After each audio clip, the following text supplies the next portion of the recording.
April 30th is Taurus. Hello, everybody. I hope all of you are doing very well. Okay, 4th house. So, 4th house. All right. I'm sorry. I was just finishing up on some calculations. So, I hope all of you can hear me. I hope everybody can see me. Thank you so very much, everybody, for joining me. I do appreciate each and every one of you. Thank you to my subscribers. And I also want to say that same thing. I wasn't sure what I was going to do today or whose case I was going to read today. So I kind of figured, you know what, I'll just go with the flow.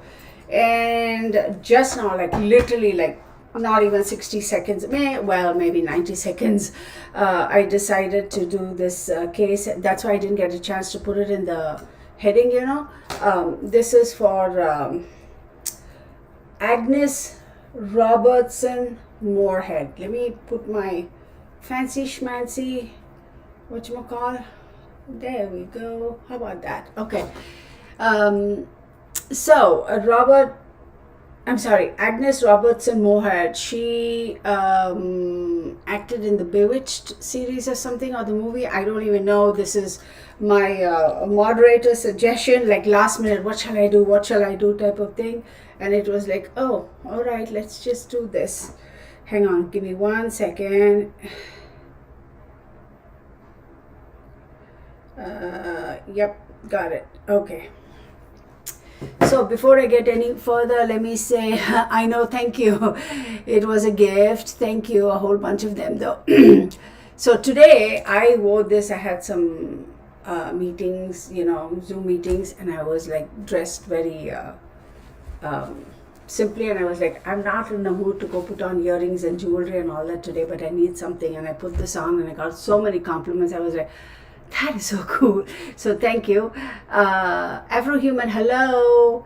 Debbie B, hello. Aquarius Girl, hello. Pandora Spock, Susie Q. Susie, we missed you the last time. I hope everything is going well with you. Gypsy Girl, of course, hello. Courtney, hello. Unfailing Cold, hello. Lucinda 5563, hello. Alia, hello. Pauline Rab, hello. Thank you so much, everybody, for joining in. We can actually do Ivana's too. So how about we do that? Okay, let's see. I don't even know. Yeah, I'll throw her in the mix too. Well, I shouldn't say that. Oh God, not her. Shoot, hang on. There we go. So let me just get the information for her. We have people joining in. So what is her name?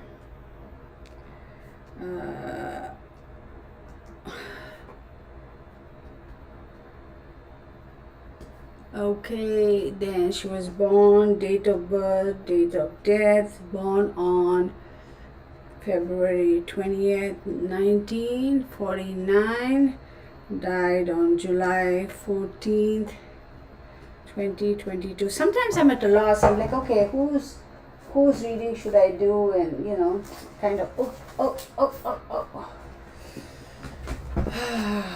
So give me 1 second. Let me get all this taken care of as far as the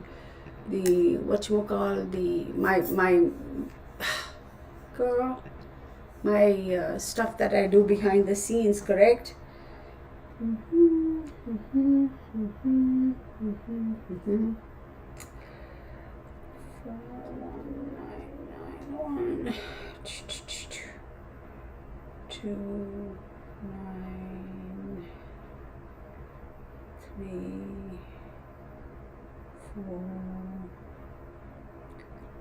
Okay. February 20th. So let's take a look. February 20th. So Aquarius Sun, and then she died on July 14th. Cancer.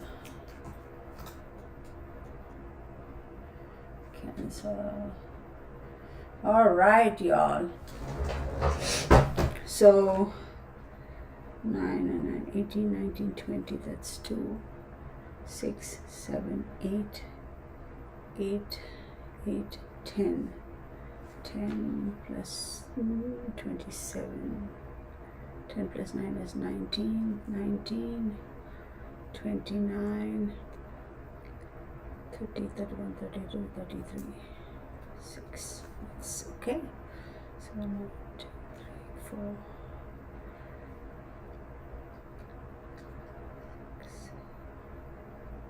36, that's 9, plus 9, 18, 18, 19, 20, so that's 2, 6, 7, 8, 8, 10, 20, 24, yeah, that's correct. And then we have 2, 4, 4, wait, hang on, 10, 19, 20, 21, 22, 23, 24, 25, 26, 27. Oh my god, 9 again. Shoot.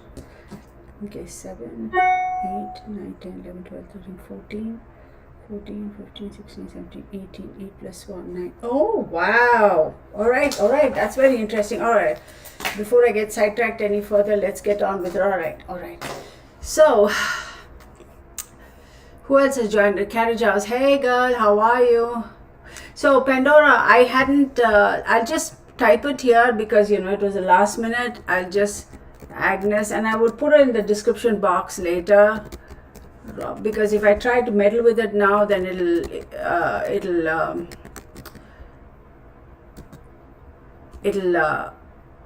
like if I try to edit and put in the name, then I don't know what it'll do, and I don't want to keep you folks like, go offline or whatever.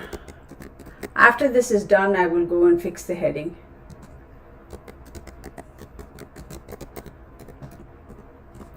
Okay, that's who we are reading for today.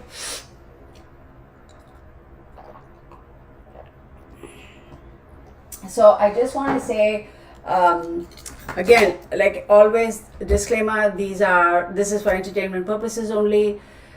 These are my observations and my opinions. Please do your own research, do your own due diligence, form your own conclusions. And also, let's try and focus our energies and keep our energies, focus our energies and keep our energies focused on these cases until after I'm done reading it. I know, like I've said it multiple times, I mean, you all have your own conversations going on in the sidebar per se. But what happens is I sense that energy, and then when I look up, I get distracted, and then I lose, the flow, if you will, flow of energy. And then I'll be like, what did she say? What happened? Curiosity. And then I kind of just lose focus. So please don't distract me once I'm done with these. And then when I say, okay, fine, like, do you all have any questions or let's move on, then of course it's a different thing. So I appreciate y'all in advance for understanding my little, something or the other, my quirk, or whatever you want to call it. I don't even know. Yeah, there, I'll keep it there. So, Agnes, shall we start? Yeah. Agnes Robertson Moorehead, apparently she acted in Bewitched. She was born on December 6, 1900, and she died on April 30th, 1974. I have no idea who this lady is. I've not seen this old movie or TV. I don't even know. I'm confused. Is it a TV show? Wait. She's an American actress. Okay. So, Gypsy Girl was saying, did you not see it? I said, no. And I was so confused because I kept saying I saw the most recent one. And I got confused because it was, no, it was Bewitched too, isn't it? Or was it Buffy the Vampire Slayer? Wasn't there another Bewitched with another actress? Like recently, like 2000s or something? The past 15, 20, I don't know.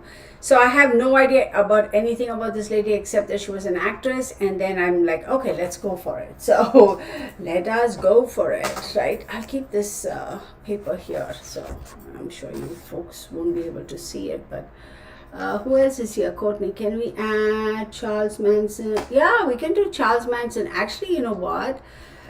Charles Manson will be really, really interesting. We can do it. In fact, Courtney, I remember one time somebody asking me, and I kind of got pushed a little bit. Like they kept saying, "Do Charles Manson, do Charles Manson," and I was like, I don't know if I want to open up my energy field to that doofus, but hey, never mind, we'll do it. And of all the people under the sun, today in the afternoon, when I had taken a few minutes a break, I was supposed to take a break for lunch. Mark is like, "Have you done a show for?" Oh dear God, y'all, seriously, I think I'm forgetting things. John Benet Ramsey. And I was so taken aback by his question because I didn't expect, to hear him say that or ask. I don't know why. I mean, he watches the news too.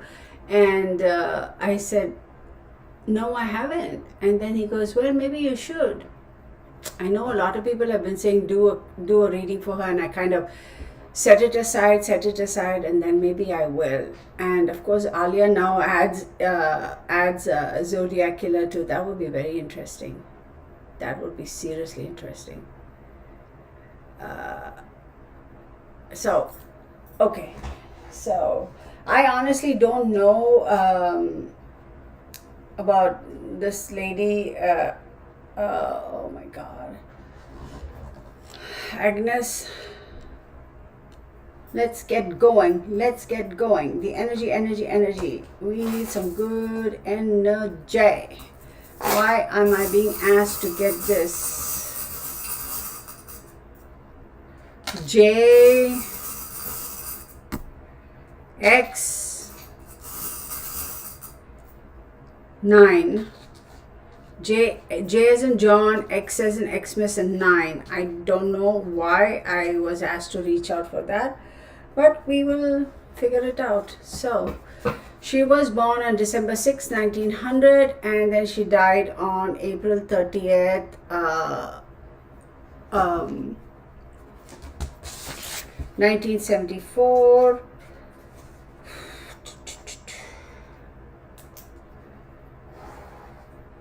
So, if she's a Sag, right, her 4th house is Pisces.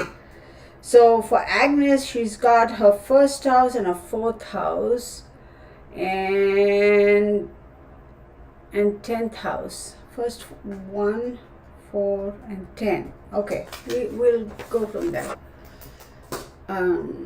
Let's see. Let me see, Agnes. Tammy, hi, how are you? So don't forget to give me a thumbs up, hit the bell icon, everybody. So let's see what's going on for Agnes Robertson Moorehead.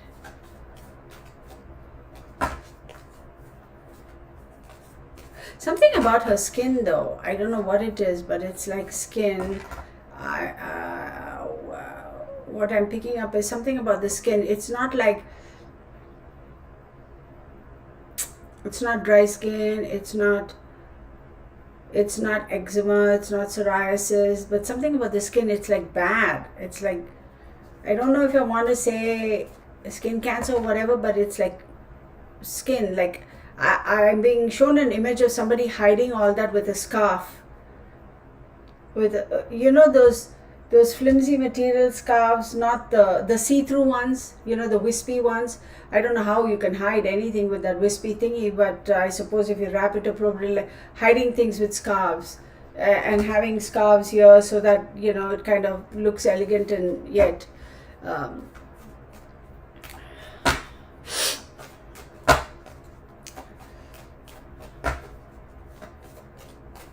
yeah, let's focus on the cases I'm reading now, and then let's Agnes Robertson Moorehead. And what I'm also sensing is that skin, it's almost like skin lesions, but I'm going to draw, okay? Y'all are going to be like, "Oh, well, Kitana, why are you drawing?" Well, I don't have a clean piece of paper.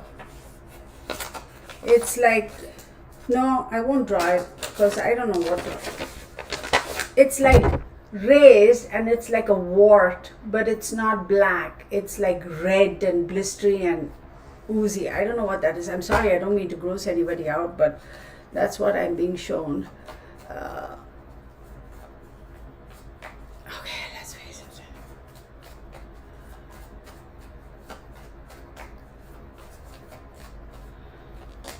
Neptune.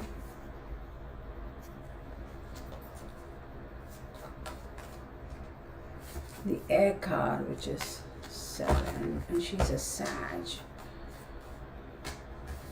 The Earth. Oh yeah, yeah, Sagittarius. She's a Sagittarius sun.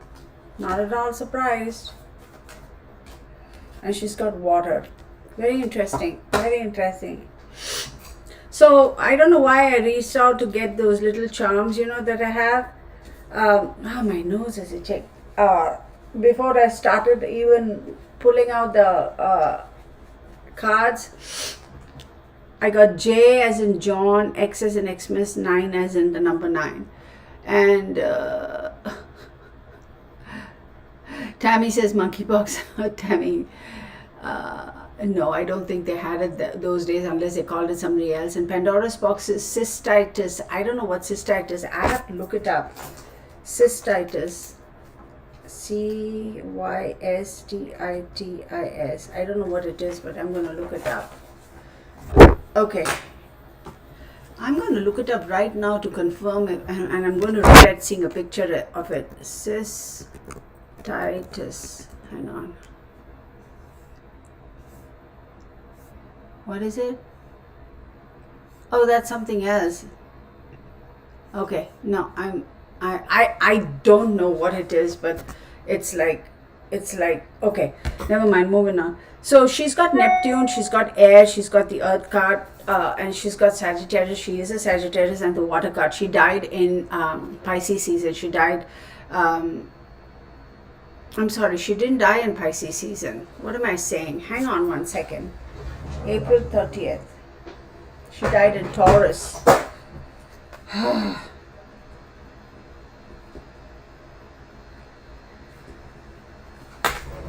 Oh my God, and I did it again, y'all. Every single time I gotta fix this thing. I keep saying it and I don't fix it, and I don't know why everything moves around.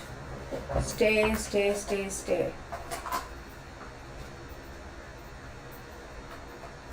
Okay, so she's a Sagittarian sun. She was born December 6, 1900. I'm repeating myself, I apologize. She died April 30th, 1974. That is a Taurus season.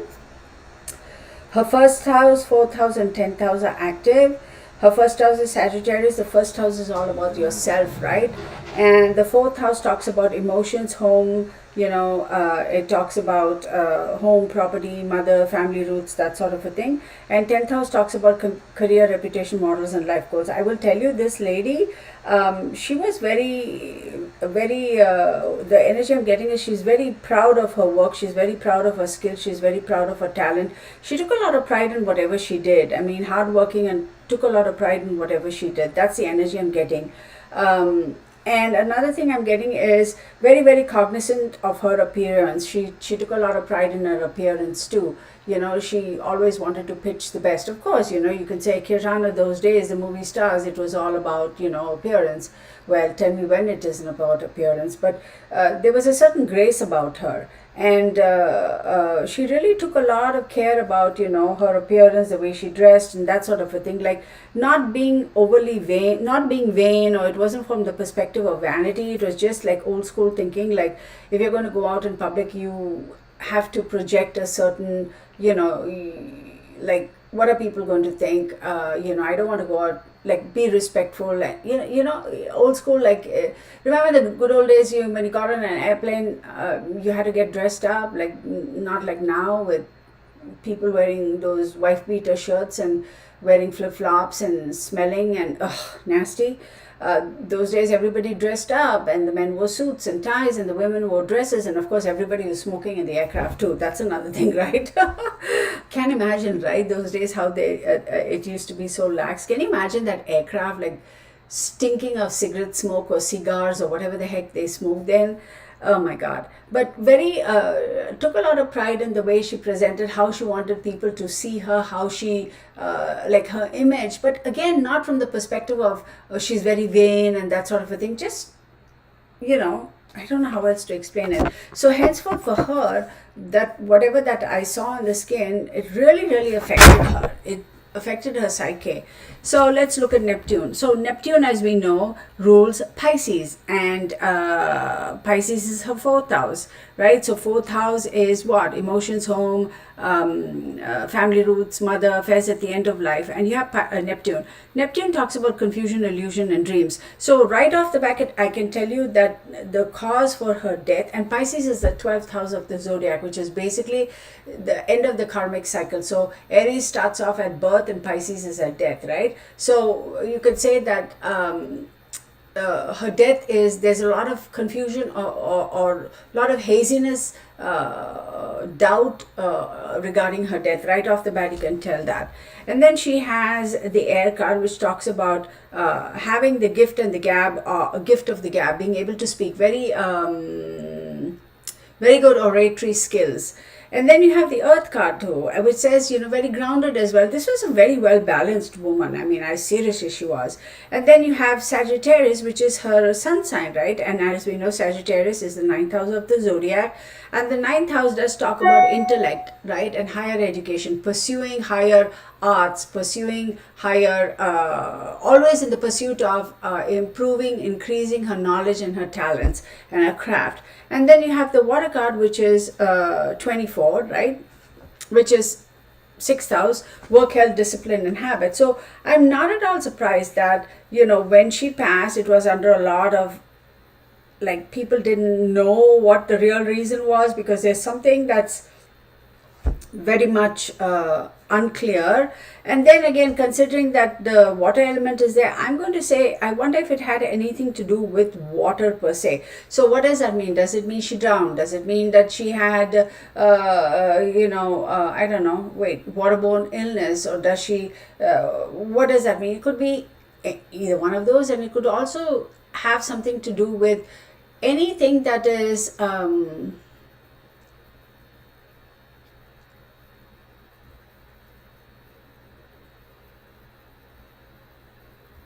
let's say a contaminated needle for intravenous, that could also have caused. But then the 6th, as we know, talks about the 6th house is enemies, and 6th house is work, health, discipline, and habits. 6th house is also the house of enemies. So whatever she died of could have had something to do even with the element water. Okay, so let's go with that.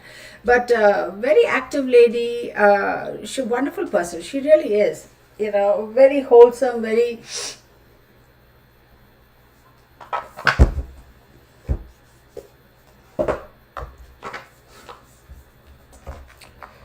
I don't know why all of a sudden I went silent, because I'm told enough.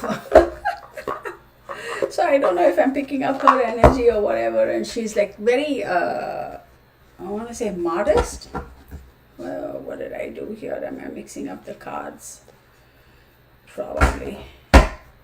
Give me 1 second. I might do this one too, because she acted in the Bewitched, right? So we'll keep this too. Oh no, come on. I don't want to mess this up. Alright, there we go. We shall do some.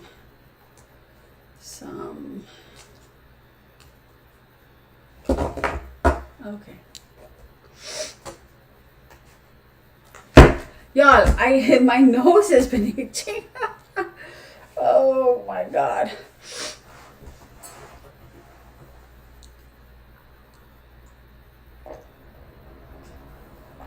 Hey Renona, how are you? My Max, hello. Lucinda, she goes, Susie, what family librarian back on duty? And what was Courtney? Courtney was a record keeper, right? Or what? No. Courtney? We decided that Courtney was something. Courtney was something, Courtney. Courtney, what were you supposed to be? The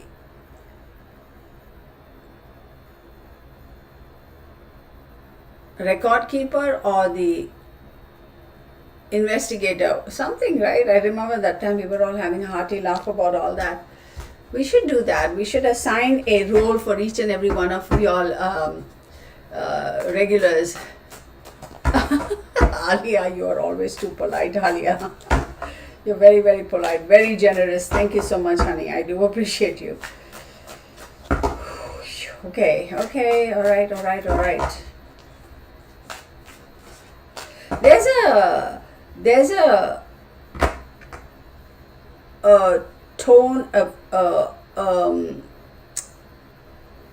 detective or investigator. There she goes. There's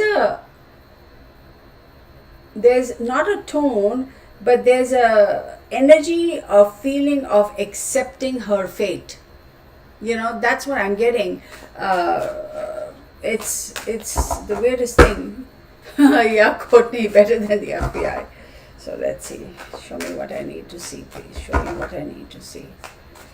Agnes.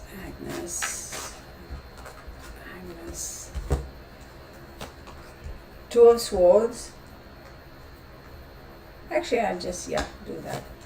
Then we have the Six of Cups. Then we have the Six of Swords.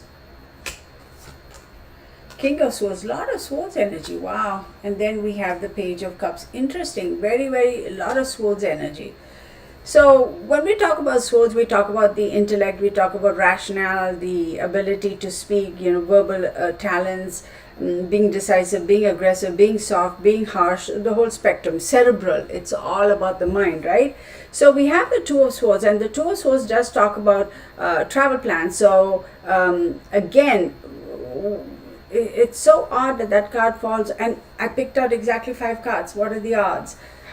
It's on the Neptune card. So Neptune, as we said, is water, is confusion, illusion, and dreams. And right on top of that sits the Two of Swords, which talks about waiting for to make a decision or compromising. So I don't know whether it was at the end of it all, her life when she died, whether there was a compromise or kind of said, we don't know what exactly it is, so we'll go with this. So they had to compromise and say, or maybe they, and the fact that she's blinded also goes to say maybe they really didn't know and they just decided to go with one particular thought process or one particular angle and say, let's just put that out because it could be too not see. I'm wanting to use the word volatile, but how does volatile apply here? I don't know. It could be a little too shocking or risque, so they decided to go with because they're not seeing, they choose not to see, or they cannot see and they couldn't see or whatever, so they decided to go with a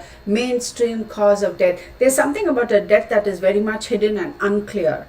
Then we have the Six of Cups on the air card, which is the number 6, which is 6th house, work, health, discipline, and habits, and also enemies and diseases. So what are the odds that you have the 6 and 6? So this is telling me that there is a regret. There is a feeling of regret. I wish I could go back and do something different, change something. Because right after that, on the earth card, which is 8, we have the 6 of Swords again. And if you look at 8 as the 8th house, it talks about wills and secrets and age and longevity, etc. But the 8th house and the number 8 in, that's astrology, number 8 in tarot also talks about being in a position where you either withdraw, you continue to focus and continue to work on things, or you isolate yourself, or there's some quick news coming. So when let's take for example the 8th house, right?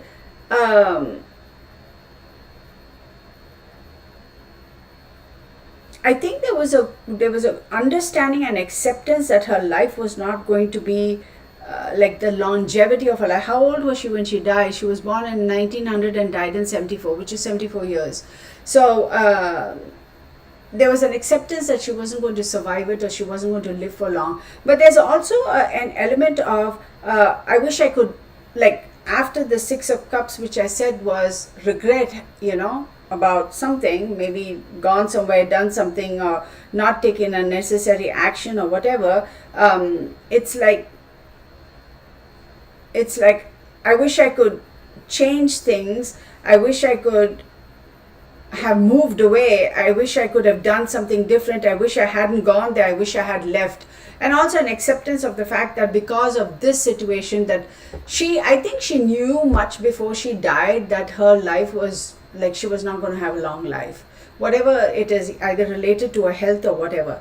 And then, wonder of wonders, we have the King of Swords right on top of the Sagittarius card. So as we know, right, the King of Swords, it does talk about being solid, being practical, having the ability and the clarity of mind of making decisions, sometimes a little harsh as well. And considering that it's on Sagittarius, which is her sun sign, and the first house signifies the body, the physique, the lagna, the ascendant in astrology, and how you present yourself and how people see you and how do you want people to see you. King of Swords says there is a certain harshness over there. So and also there is a decision that was made that she did not want people to see a particular aspect of her persona because she felt that it had completely changed. So what, like the memory of her that people had, she, something about, I don't, okay, look, okay.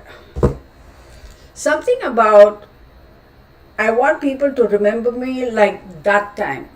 So I don't know if somebody should put it in the description box. Hi Connie, whether she had any sort of a like, I wouldn't call it disfiguring whatever. Maybe she had something that she didn't want people to see because she was embarrassed. So it's like, I wish I could eliminate this and be in a phase like before, so people could remind me like that. And then we have the Page of Cups right on the water card, which is again a 6. We got a lot of 6s here, I'll tell you. So what is the Page of Cups? Page of Cups talks about new work, new love, new news coming in, somebody bringing in news. And right on the water card, which is again another 6, right? Again, 6th house, work, health, discipline and habits, enemies, diseases, right? So it's very interesting that there was almost a great need to want to renew.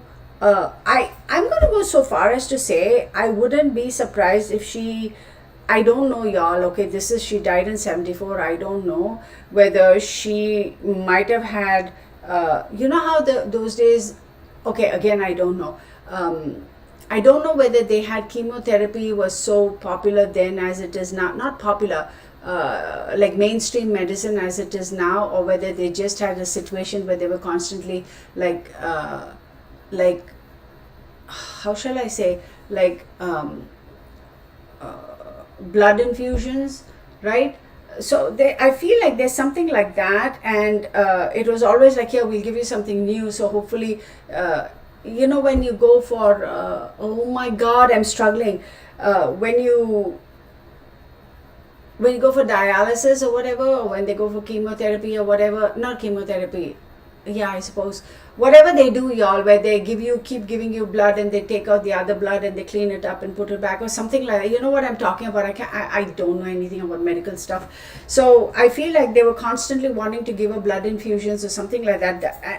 That's like very prominently like popping up. Somebody who knows what chemo was new then. So maybe Page of Cups knew, so maybe they were, and again, you know, it's intravenous, right? So maybe they were trying to, or radiation, I don't know, y'all. But it has to do with blood, like it's like things being put in and taken out and put it, like that cycle. So, and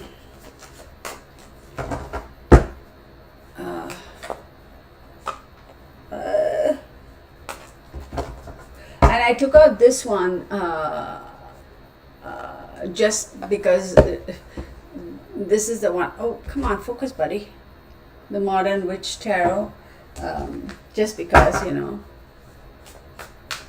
I have other decks that, yeah, blood transfusions. Oh my God, thank you, Pandora.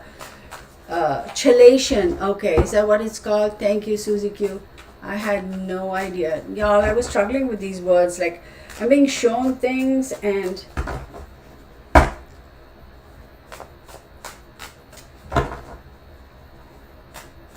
was definitely leaving something behind and going towards something, and she already knew what the outcome was going to be. That much I can say. Hi Nancy Vogel, good to see you. So y'all don't forget to give me the thumbs up and hit the bell icon and all that good stuff, okay?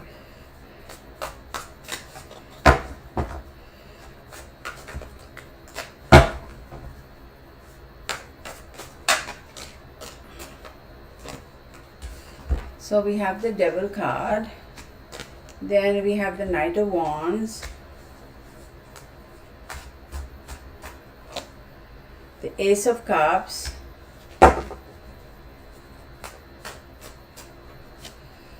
the Magician, and the Seven of Swords. Okay.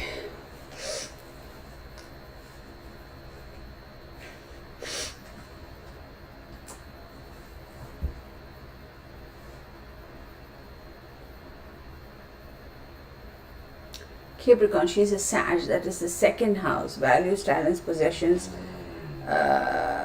ability to earn income. Knight of Wands, having the free, being a free spirit. She certainly was too in a certain way, but then she also felt like she was tied to her talent, right? As much as she was I wouldn't be surprised if it affected her this thing that she had going on affected her career. I'm sure it would, right? I mean, if you're not able to go out on projects and go for shooting and filming and all that, I'm sure at some point they'll be like, whatever. I think for her, she was disheartened that she couldn't focus anymore on her work. But on the other hand, she was also grateful and thankful and appreciated that she was no more hitched to that engine, which is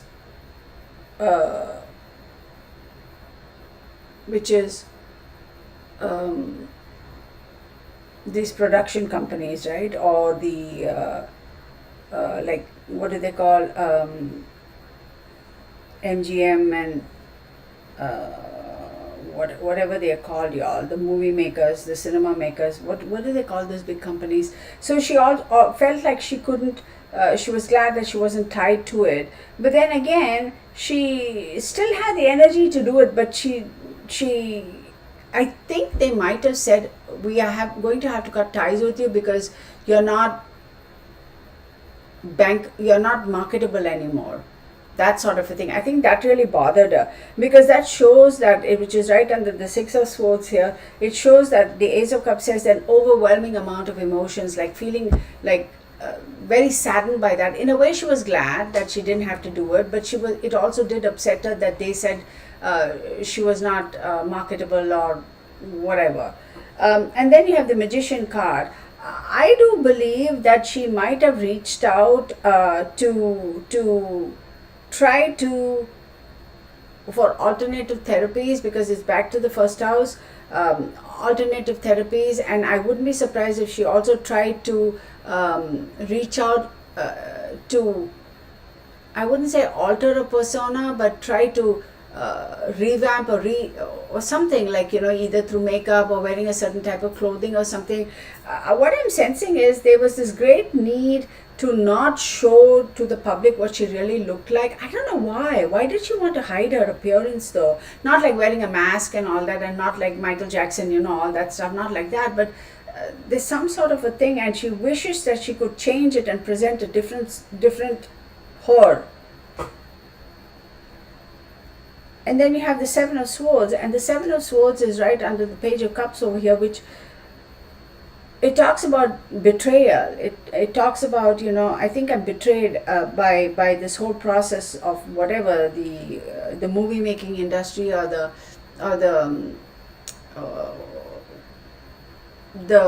studio, whoever owns the studios, be it, I don't know, like DreamWorks or MGM or Universal Studios or whatever, whoever it was that she was associated. She feels like that she must have tried to reach out to say, hey, I can still do some projects and complete my projects. I just need a revamp and need some help. Can you help? And I don't think that help was extended to her. And so therefore she feels betrayed by them, and she feels that, okay, fine, this isn't going to work. But also that whole thing about the blood thingy, I don't think that helped her either, because she had put a lot of stock in that and she feels betrayed. But for some reason, I don't know why though. I don't know her story. I don't know anything, y'all. Like literally, as I said, Gypsy Girl asked me, can you, I mean, she'll be happy to attest here. It was literally 60 seconds before, the live started. She texted me and she said, we were talking and she said, why don't you do her? I was like, who is she now? So, it's very unfortunate, but her energy also, there's a lot of disappointment, because I think she somehow feels like the studio or whoever it is that she had contracts with, she feels like they betrayed her and they let her down and they didn't do right by her. I don't know how that factors in, but it does. I have no idea. The Hanged One.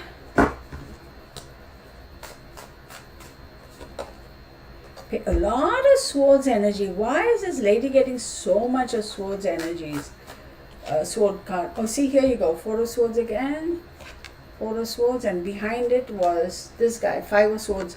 Y'all, I tell you, I'm shuffling the cards, but I don't understand why there's so many swords here. So 1, 2, 3, right? 4, 5, 6, 7, 8. Wow. And finally 7 of Cups, right? So let's get these guys there. Yeah, let's do that.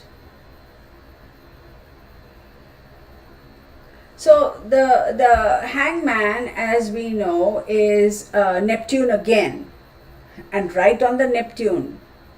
Let me show you guys these cards. I just got them so well organized here, and I'm so proud of myself that I don't want to pick it up, but here we go. So this is how these cards pop up, laid down.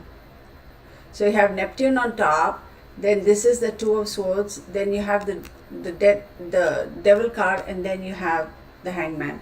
So I mean, something about a death is very, very iffy, y'all. Now, it's not a conspiracy like, oh, did somebody kill her, she committed suicide, nothing like that. That's not what I'm saying. But the real cause of a death is not what people think it is. That's what I'm going to say. And I don't think they would ever let it be known. Or maybe it was purposefully camouflaged or hidden because they felt that, the shit's going to hit, pardon my language, shit's going to hit the fan. And so the fact that the Hangman is here, there's a lot of uncertainty. There's an inability to get clarity and answers. Okay? Then you have the Page of Swords, which talks about a lot of gossiping and a lot of prying eyes. People did try to investigate, but there was a lot of that going on around there, like jibber jabber about her death, which is the 4 of Swords. And then you have the 5 of Swords. I wouldn't be surprised if there was some sort of allegations going on. Why do I feel that somebody else is somebody's pointing fingers at somebody else, at another individual or another entity about her death? I feel like there's a certain faction here who believe that she didn't die of natural causes, or somebody else was really the reason for her death. Somebody else, not like somebody else killed her, but some sort of a thing. It'll come later, we'll see. I don't think anybody individual killed her, but it's like a situation that was created that because of which she passed. So 5 of Swords, I do believe there may have been a feeling of contradiction, getting into an argument with somebody like the magician or whoever it was who was in charge. I don't know whether it was her agent that she disagreed with, or the studio executives or whatever. And she feels like, they were very dishonest, and they basically like used her and abused her, and when push came to shove, they didn't stand by her or help her. And Seven of Cups, as we know, does talk about having a difficulty to commit, and that's right on top of the water, the Page of Cups, and the Seven of Swords card. So as I said, Seven of Swords, she felt like there was betrayal and dishonesty, and then you have Seven of Cups there, and probably the studio executive said, like, you know what, we have a lot of choices, we don't care. And we all know those days the way the studio executives or the way the studios ran things is different than what it is now, right? Oh, so unfortunate, y'all. I am not picking anything about her family at the moment. Very odd. It's all about her. It's the focus is on she died. It wasn't natural causes. She wished she knew what she was getting into when she went somewhere or did something, or what, be it a project or a vacation or visit or whatever. She wishes she knew what would come to be. If hindsight is 20/20, if I had known, I wouldn't have gone.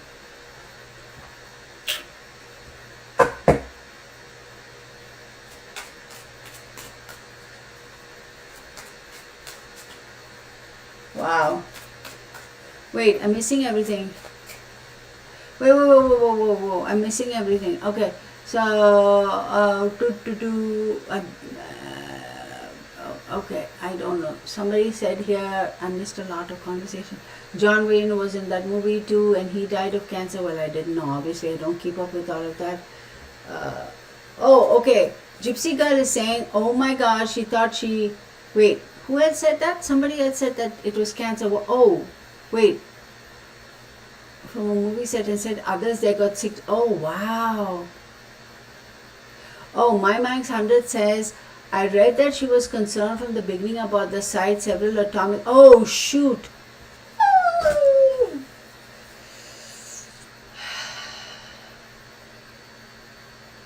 Oh my God. It's like, y'all, I wish, I don't know if y'all can see. I don't have much body hair, but oh my God. Like goose flesh. Look, can y'all see? Oh my God. Freaked out. Oh, that is so terrible. That is so terrible. Oh my God. Wow. So no wonder she's holding responsible. And see, okay, look, okay. Dang, the cards don't lie, man. Seriously, it's like, okay. Oh wait, how there? Okay, so Sagittarius, and then she has the King of Swords, and then this card, the Magician, and on top of the Magician is the Five of Swords. So I wonder if that's what it is. Like she had a real argument or a situation with regards to whoever was the studio executive or boss, and it definitely, whatever this was, the situation was, it definitely did affect how she was going to be able to present herself, or what people thought of her identity, because her identity was being a movie star, wasn't it? So, and then maybe her betrayal, her Five of Swords, she felt that she was abused and left, is by the Magician, right? And the Magician could have been the studio executive or the boss or who. Oh my goodness.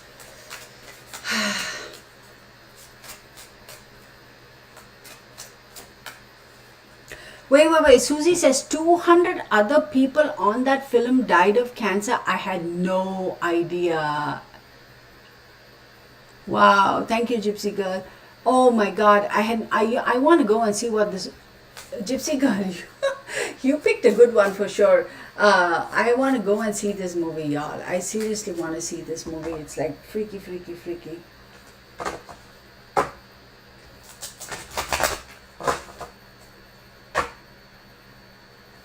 You know what? Christine Van Buren. Hi, Christine. This reading is for Agnes Robertson Moorehead. She was, okay, there we go, somebody answered. Thank you.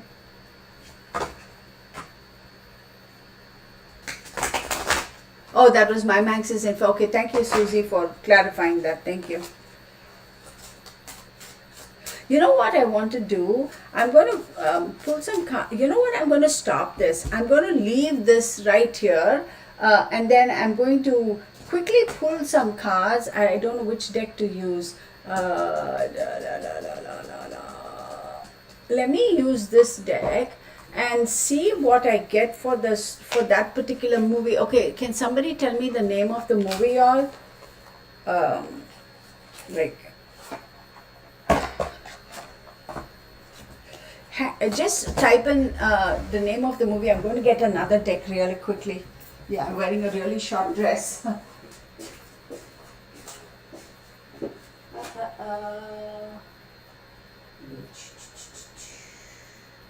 Let me see about this. Come on, buddy. Is that the one? Bernie, what are you groaning about, Puka? Huh? What are you groaning about? I got another deck, which I am going to, this is another one of my very easy dresses. I can dress it up, I can dress it down. Works for me, y'all. I don't even remember where I got it. I think I got it from Marks and Spencer. Okay, so what I'm going to do, the Conqueror, hang on. Thank you for letting me know. I am going to quickly do, can you tell me which year the movie came out? The Conqueror, E-R-E-R. Crystal Pink, you are so funny. You got here, that's fine. Does anybody, thank you for joining us though, does anybody know like what year the movie came out or whatever? The Conqueror, let me see. I'm going to leave these cards right here and we'll do another one, the Conqueror, okay. Okay, Conqueror. And pop, 8 O-U-E-R-E-R.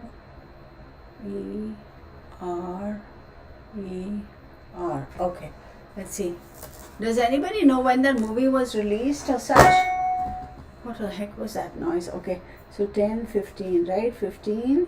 15 is 6. Then we have 9, 18, 27, 30, okay, 40, 48, 48, 49, 50, 51, 52, 53. 53 is 8, right? So 8 plus 6, 8, 9, 10, 11, 12, 13, 14. 14, 4 plus 1 is 5. Okay, 1956. So 10, 16, 17, 18, 19, 20, 21. 3. So hang on. So we have 10 plus 11 is 10. Wait, 10 plus 11 is 21, right? That's 3. Okay, so 5 talks in the tarot is speculation. Okay, 5 talks about speculation. Of course, you know, love affair, kids and children, yada yada, but that doesn't apply because it talks about speculation. And then 3 in the tarot talks about communication, immediate environment, okay, and adventures. Now in the tarot, 3 is again a very tricky because 3 can mean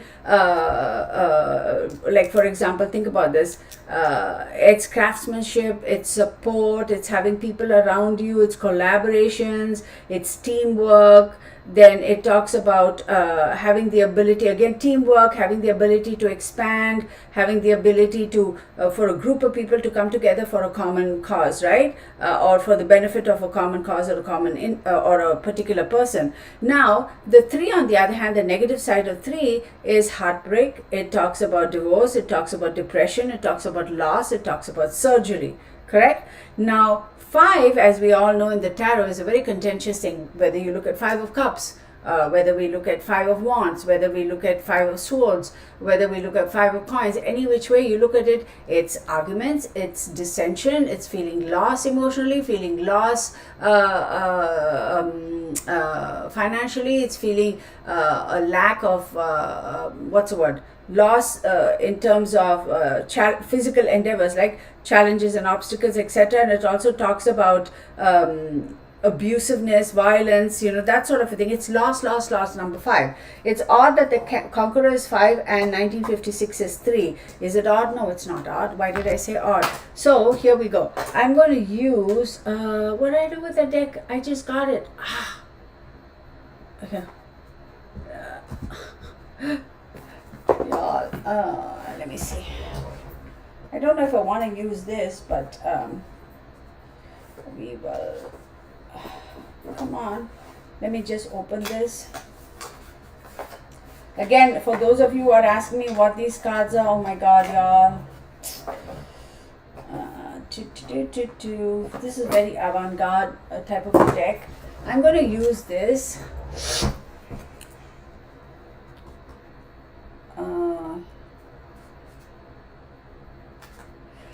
This is not the appropriate deck for this.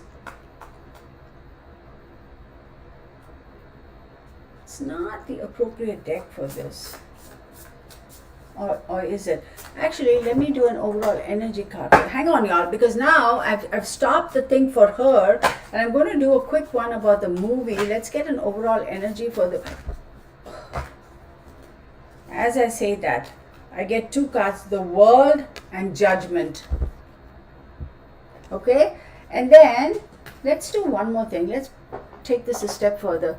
Remember, I have this other deck, right? I'm going to use that and see what else we get. So, the World card popped out first. It talks about completion, success through spiritual rebirth, etc. All that fine and dandy stuff, right? But the World is also Saturn. It talks about hard work. It talks about rewards. If there is a successful completion of a project and you put in all the hard work, then you get rewards. But Saturn is also very, a little bit of a harsh energy, right? Restrictive. Saturn really does put you through your paces. Now, I don't know Agnes's time of birth and all that, and neither do I know, what's his name, John Wayne's time of birth and all that, because then I could have seen their astrology and I could have said, if Saturn was quite strong there. If it was, then yeah, I'm not going to do just on the date of birth. I would like the time of birth, because so many people on that set really had that issue. Somebody posted over here. So wait, my mag says it was I lost it, whatever. Studio for the movie. And then you have Judgment too. Remember, we got the World card. See, I'm all over the place now. I'm so excited.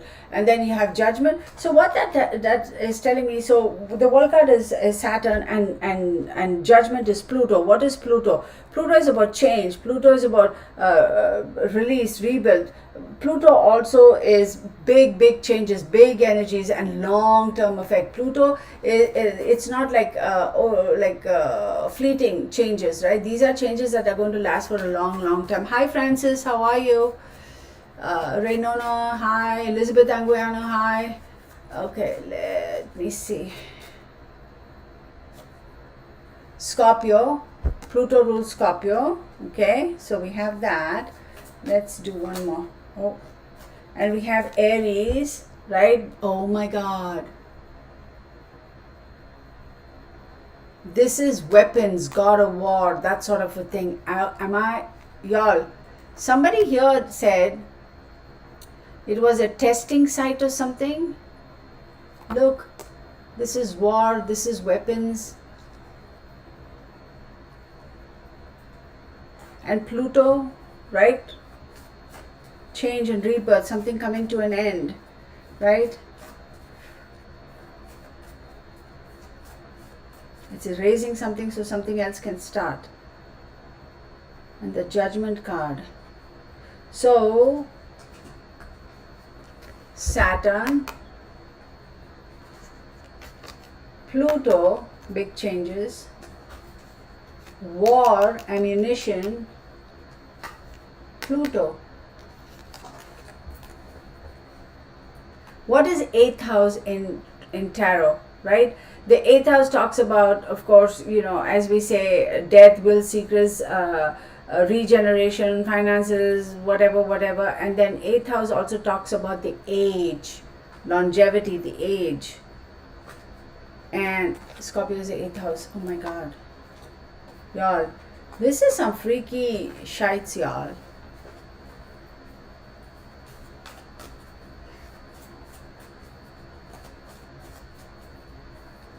Oh, my Manx. Okay, hang on, my Manx. I see that. Let me see.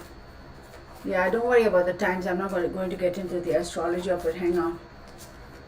Saturn. Oh my God. Okay.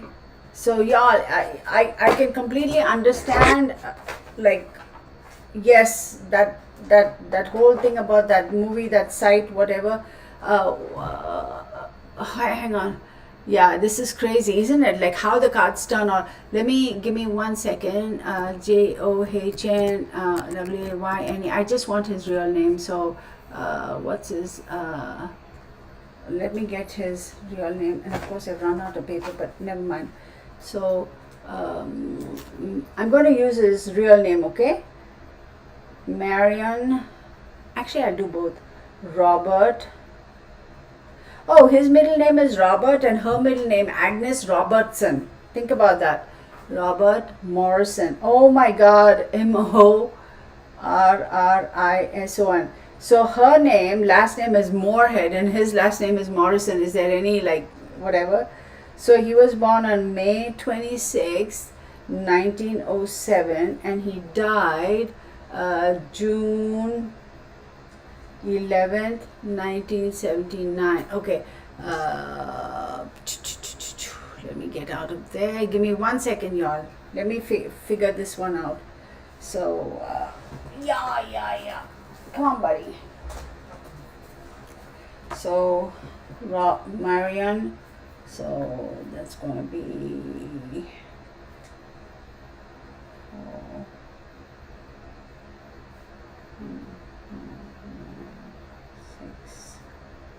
5, Robert.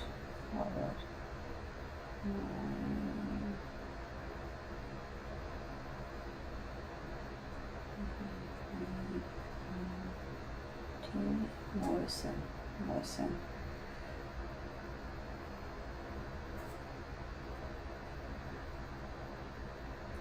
S-O-N. Correct? So, let's see. 18, 19, 20, 21, 22, 23, 23, wait, 18, 28, 29, 30, 31, 32, 33, 34. 34 is 7. Okay, 9 and 9 is 18. 18, 28, 29, 30, 34. 34 is 7. Okay, so 18, my God, 18, 19, 20, 26, 27, 28, 30, 31, 32, 33. That is 6. Okay.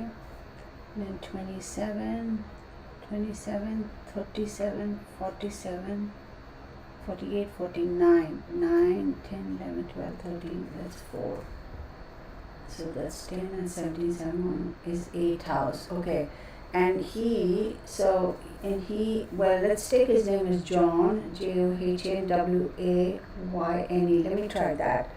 So, John, 6,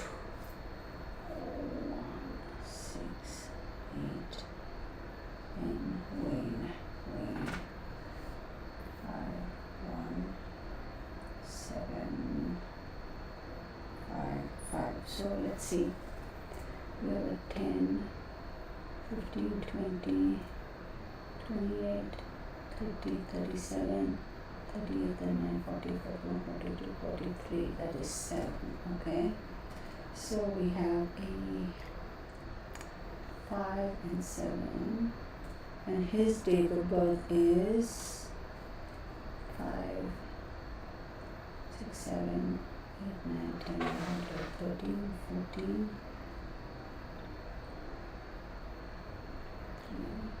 30, 26, 7, 8, 9, 27, 28, 29, 30, 31, 32, 34, 37. Y'all, this is seriously freaky. So, however I calculate, right, whether I calculate,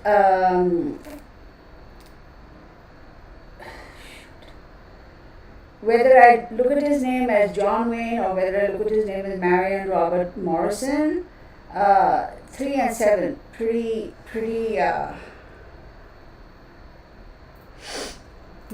interesting. So he was born on May 26th. Give me 1 second, okay? May 26th is Gemini. And then June 11th, which is Gemini. I'll do a quick thing for him because this is getting too complicated and I'll get lost in it. So he was born in Gemini season and he passed in Gemini season. I have his date of birth of May 26, 1907 and he died on June 11th, 1979. So if he's a Gemini, okay, we have third house, 1, 2, 3 is Leo, 4, 5, 6, 7 is Sagittarius.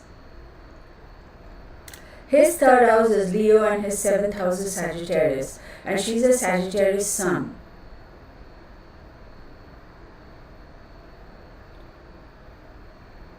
Oh my God. Third house is communication, environment, and short trips. And seventh house is friends, marriage, partners, contracts, and relationships. So, yes, communication, short trips, adventures, which is shooting, going for another city or state to do the shooting. And seventh house, friends, partners, contracts, marriage, and relationships. So, of course, they were contractually in terms of with the movie studio. And oh my God, y'all, this has something to do with this crazy, that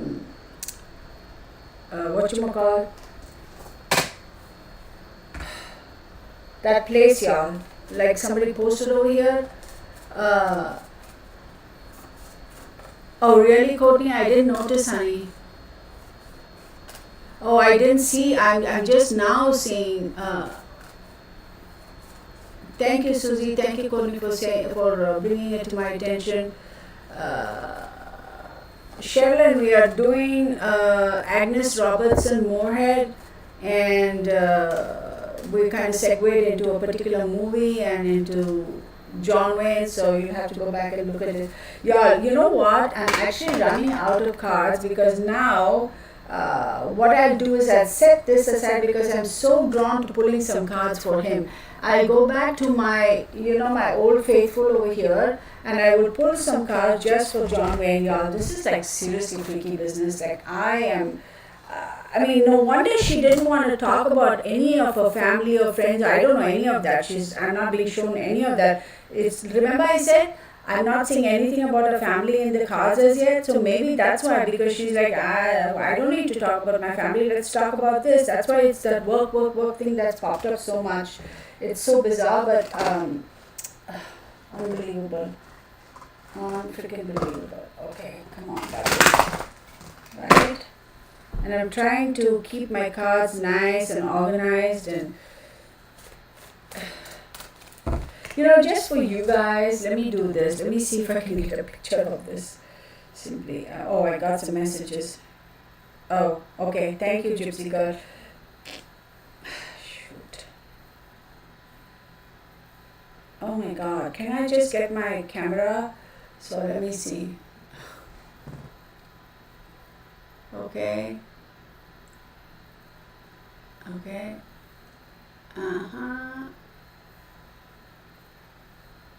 Okay, I'm going to show you all how it is laid out here. Wait. I hope it pops up on the screen. Oh, well. Can you all see? That's one set. Oh, of course it won't. Sorry, y'all. I'm trying to. And then this is the other. I'm just trying to show you all how it's laid out. Y'all. Okay. All right. So, remember before I started this, and y'all should go back and look at the, thank you, Afrohuman. Before I even pulled the cards, I said, I don't know why, but I'm being asked to reach out for the charms. If you go back and see, y'all will know what I'm talking about. I said I have J for John, X for Xmas, and the number 9. You remember that? I didn't show it, I just called it out. And burning hair. So I didn't, so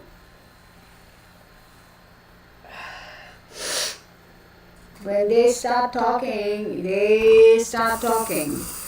Okay, they asked me to pull some cards from John Wayne, so. Isn't it weird how the cards, like, well, it shouldn't be weird, it's unbelievable, and my nose is itching.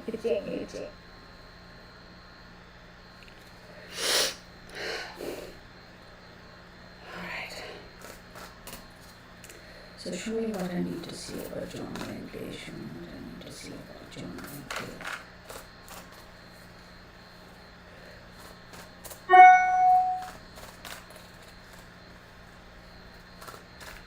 Play. You know what I hear? Weird language. It's all buggered up. That's what I hear. I don't know. I don't know whether they used to speak like that way back when, but what I hear is it's all buggered up.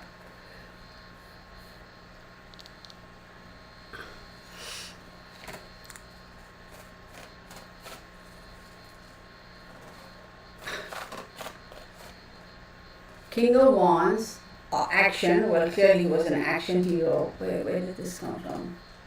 This is part of that.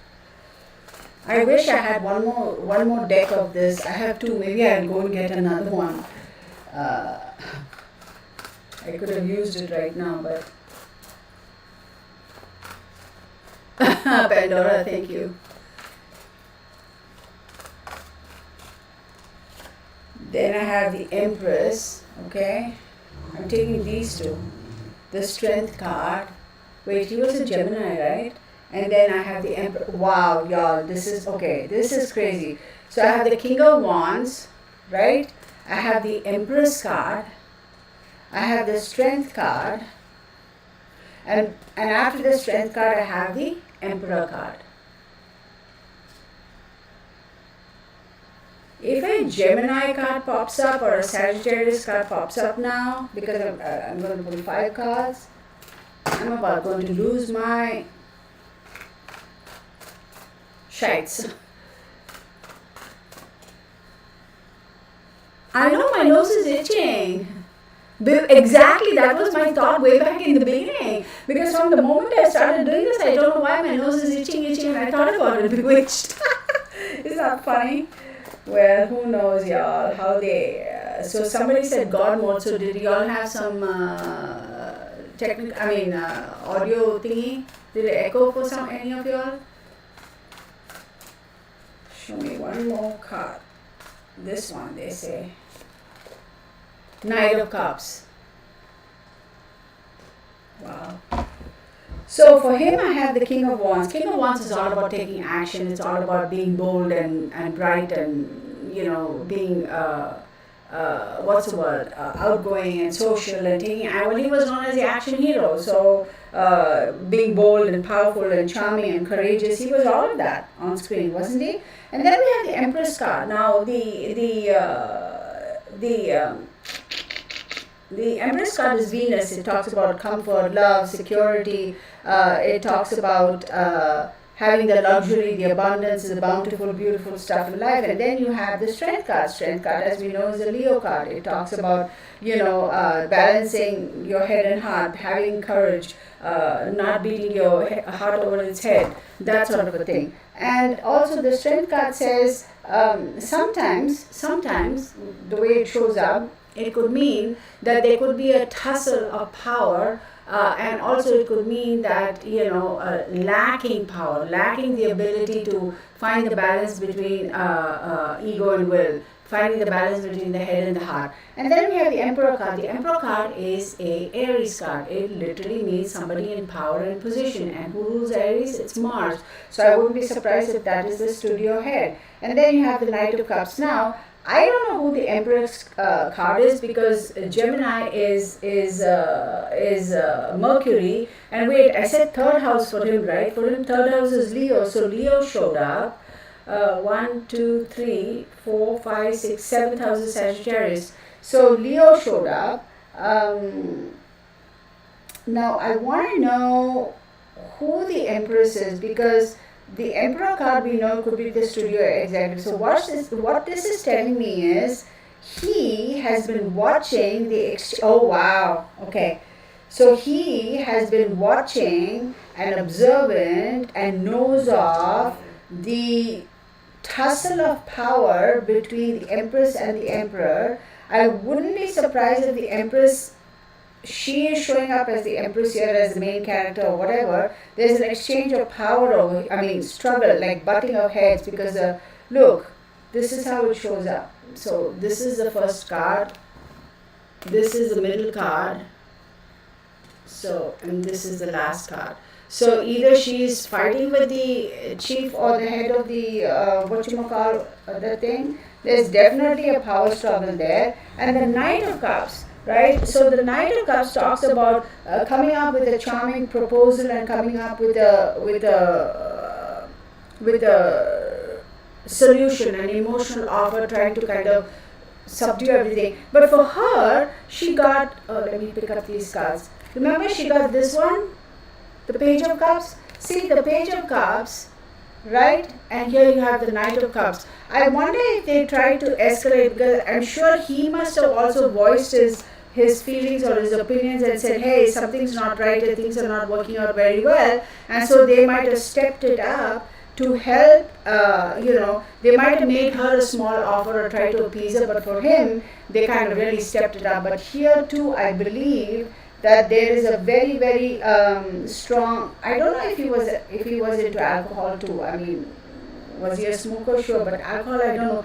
But it's almost like trying to distract him and trying to make him an offer that will kind of subdue, or asking. Let me see. Let me pull up more cards before I continue talking. Wow, unbelievable, y'all. This is so crazy. Like, I about flipped over when I saw this one more card. No. Knight of Swords. Lot of talking, lot of gossiping, lot of things going on, trying to make some quick changes, quick rules, quick amendments, trying to bring some really quick. So the emotional offer didn't work. Now they're trying to bring about some quick changes. I wouldn't be surprised if Mr. What's his name? Morrison, aka John Wayne, was well aware of it, and I wonder if they were going to blow it up in the press or sue the studio or something like that, and then they decided to make some quick changes and quick settlements and brought in some news to kind of what did I say?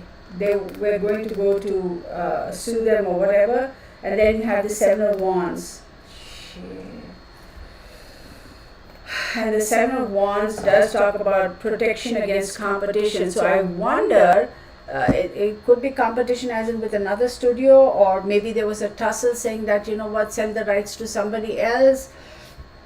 Or maybe they decided we were just going to go to court. Let me see if a court card pops up, like a Libra card or something. No.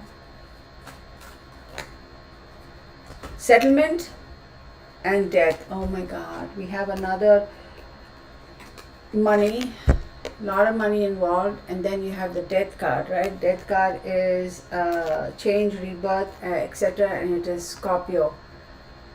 Lot of people passed. Yes, absolutely. They tried to settle a lot of people, y'all. They tried to settle a lot of people. Look, you remember this? You remember this setup? Hang on, let me see how best I can hold it.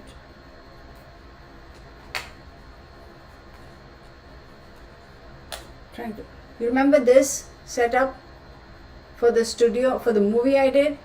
See such intense Scorpio energy and Saturnian energy, right? What is this? Pluto, because it's a Scorpio card. Yeah, I wouldn't be surprised if he too passed because of this nonsense with this particular. Damn. So the studio did know, and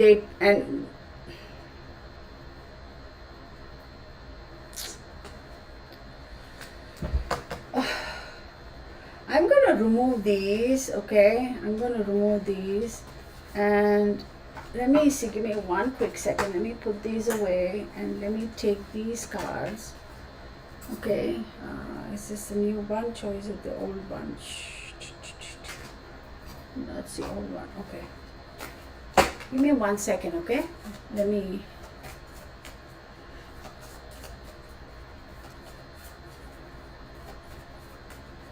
I believe so. I believe so. Because when you get the, did I see the, where is that? See this 10 settling? Lot of people financially, and it would have they spent a lot of money. They had to settle. Look at this card very closely. Look at the number of people over there laying on the ground type of thing. So, crazy, y'all. It's crazy times, y'all. Lord knows how many accidents and how many stuff has happened over the years of the history or the lifetime of Hollywood, and how much has been swept under the rug. Like, nowadays everything social media instantly, everybody will post, and Twitter and Snapchat and what do you call Instagram and Facebook and whatever. Those days they didn't have all that, so I'm sure a lot of things were hushed up, right?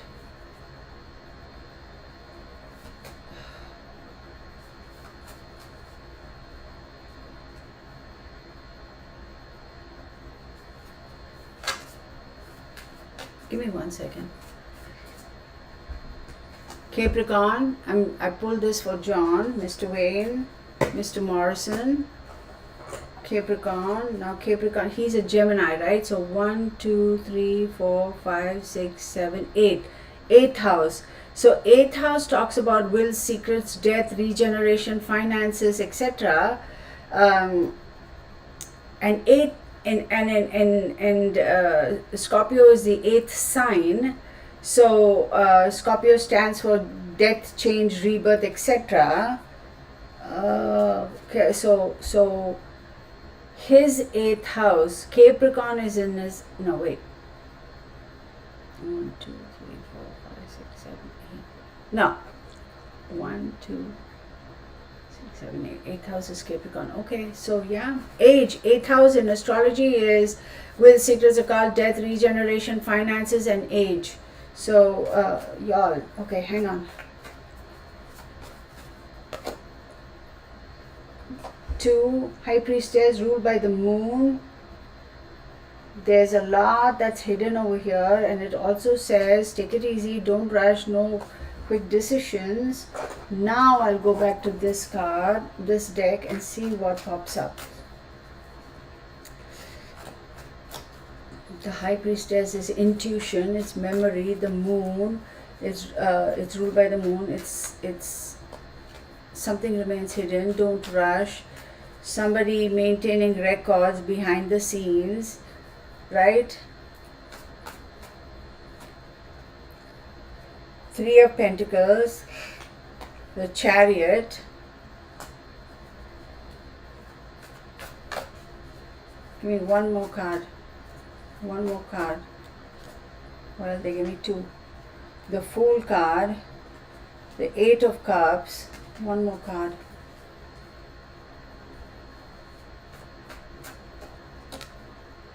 The 9 of Pentacles. Okay. So what this is telling me is, I think the studio did know soon, soon as in sooner than they let up, that something was not right with the site.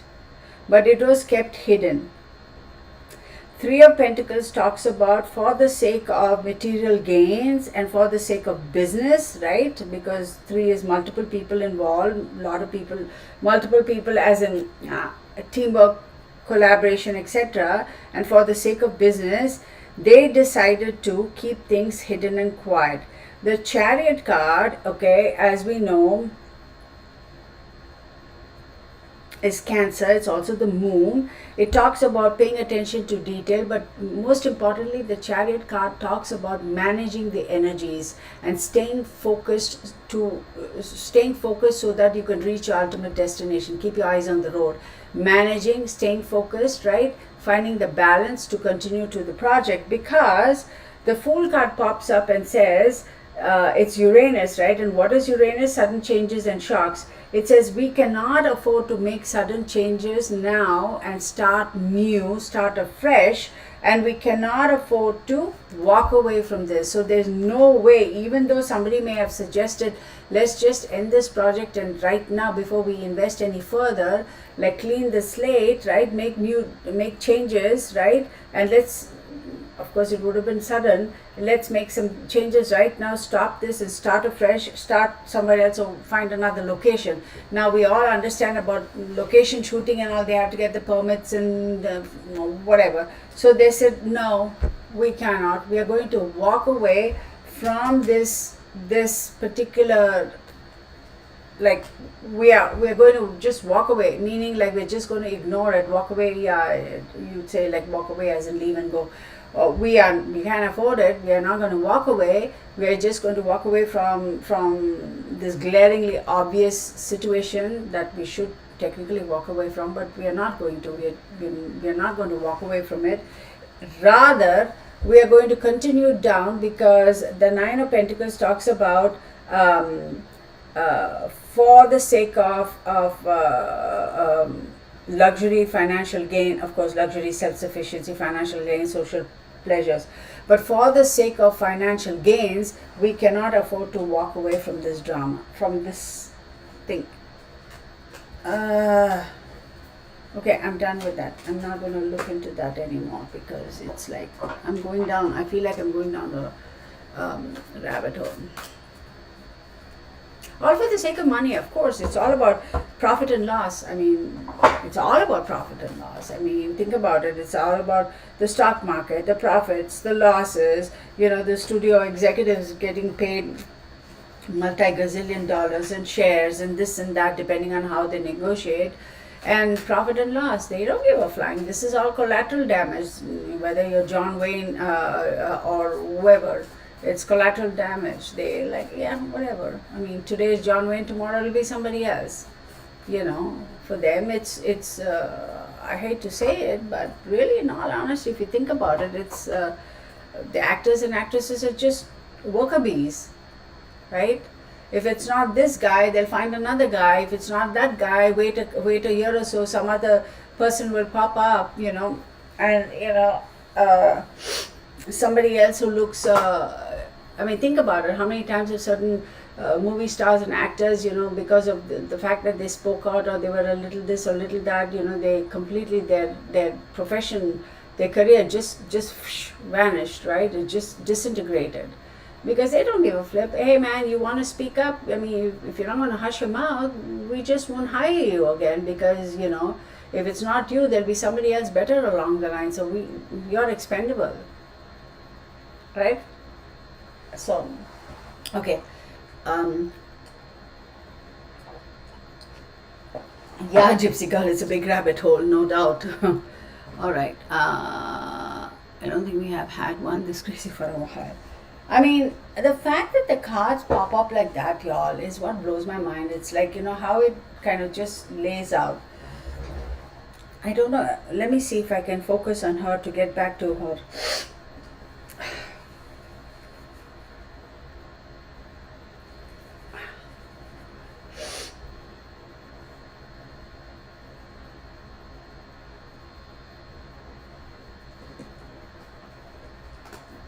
Nothing about her family, nothing about any of that is popping up. I'm like, why though? Why is it that...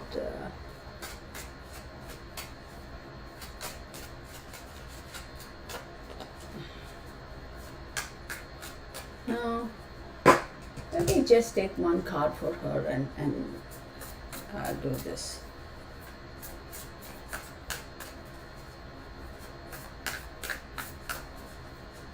How sad, isn't it?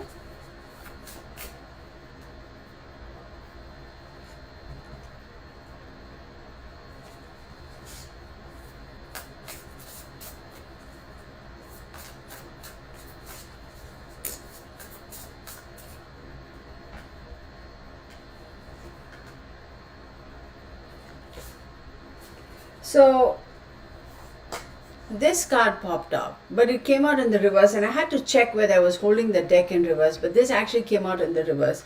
This card says, I offer words of good intent, but in the reverse. So what that tells me is clearly she had nothing good to say about the studio. Yeah.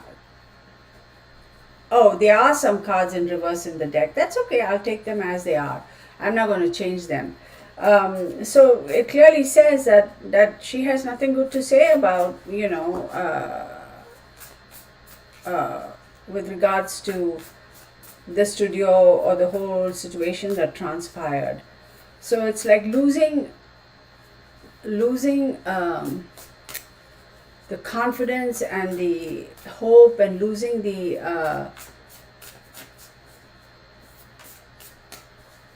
love, right? Losing respect. They're asking me to reach out for this now. I have number 3. Let me see. 3. Then I have X again. I don't know why I got another X again. I didn't understand why they asked me to pull the charms before I even started the cards, and the odds that John X would come up and 9. Wait.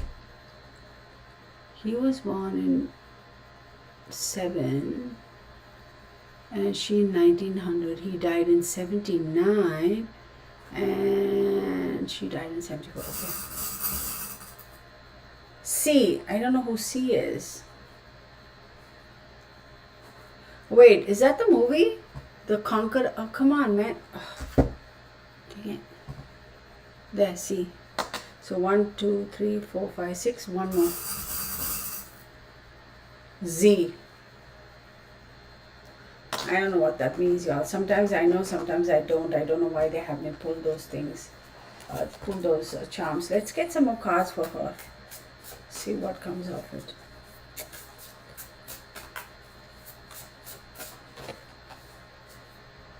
I am peaceful. Again in the reverse. There's no peace for her. No peace for her. Again in the reverse.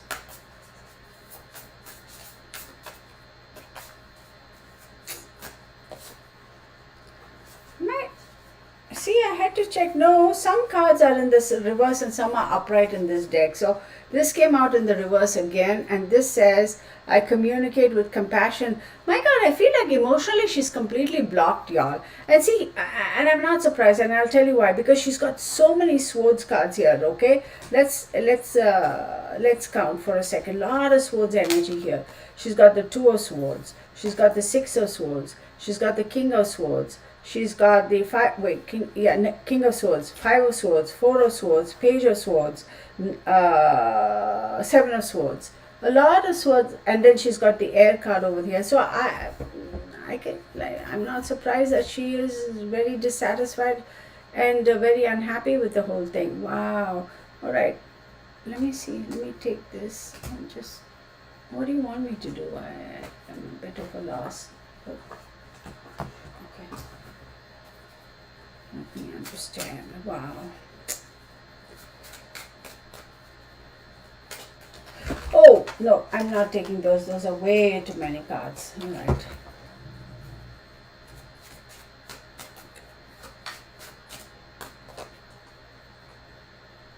$30, the lily. Okay. Wait, there's something else behind it. Hang on. Lily. The sun, and I'm going to take just one more, and crossroads.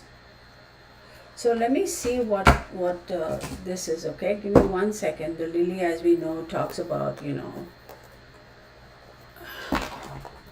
going to tell you what this is. Oh, I open the book and I get crossroads. Oh, wow.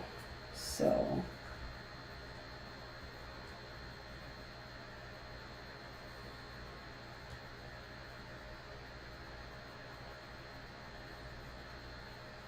the lily indicates both desires as well as platonic relationships. It may indicate an older person with secret. Okay, got it. So it suggests a mature perspective and offers peace and happiness. Okay, crossroads. Mm-mm. Crossroads, you're typically at crossroads. And the sun card. Come on, buddy.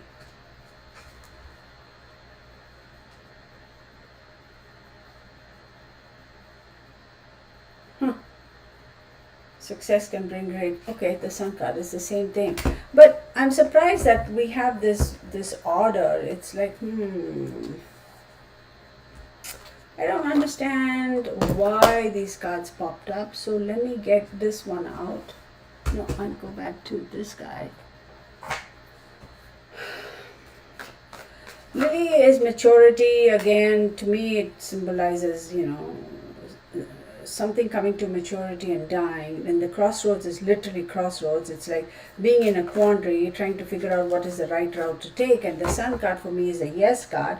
But the sun card also talks about having hope for something new.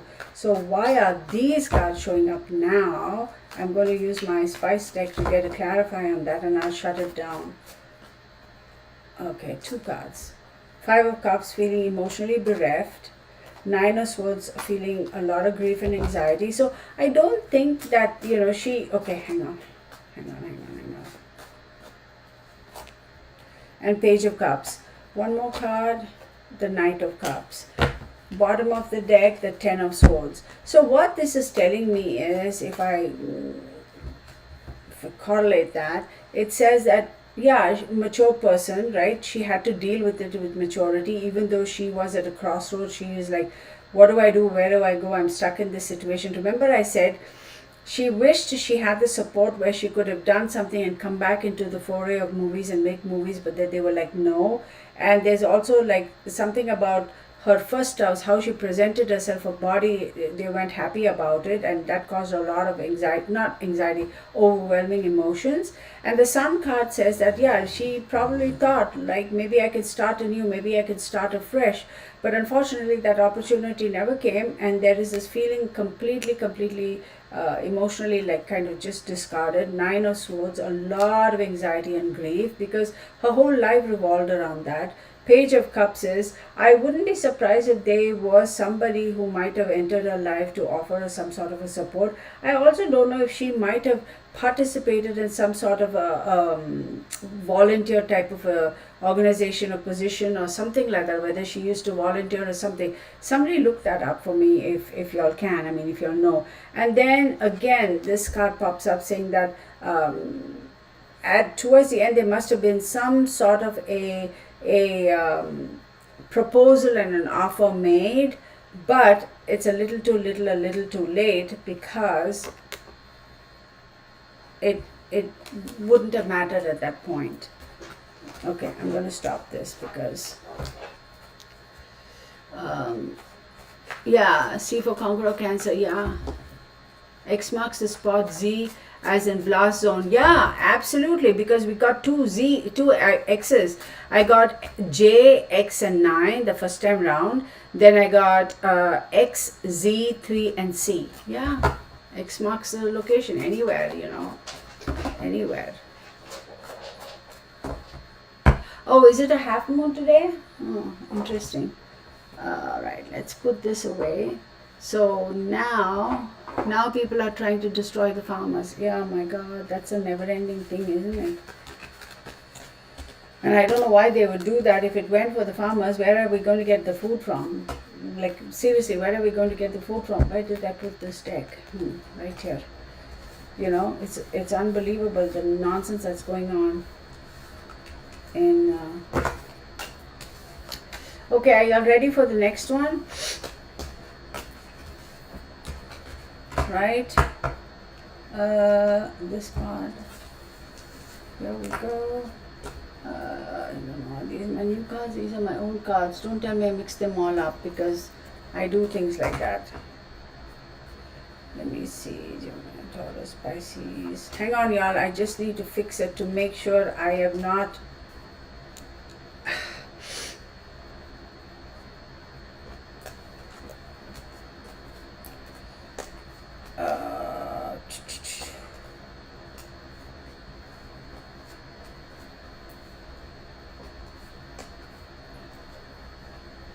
Okay, that's right.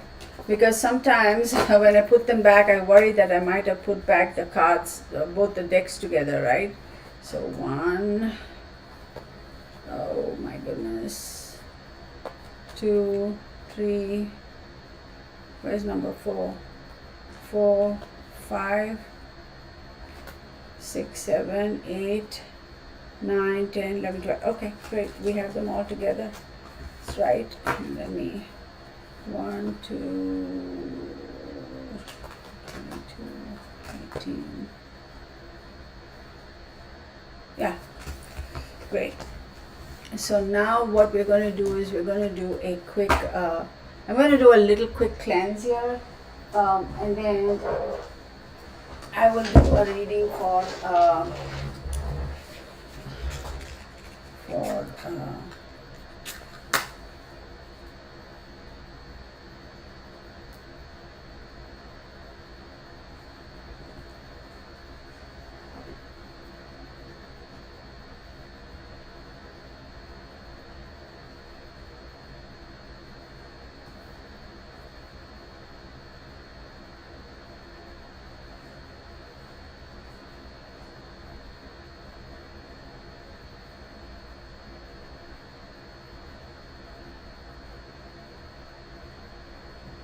oh my god, y'all, as I'm doing this, I'm getting.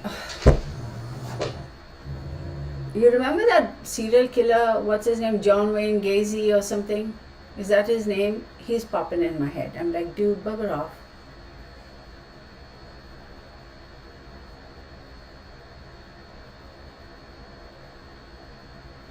He's like in my face. I'm like, no, I don't want to deal with you right now. That'll be interesting, but then that energy I'm not wanting right now around me. Oh my goodness. Am I ever going to get this right? Okay, there. Like he's in my face. Maybe because it's John Wayne, right? So we are family. Yeah.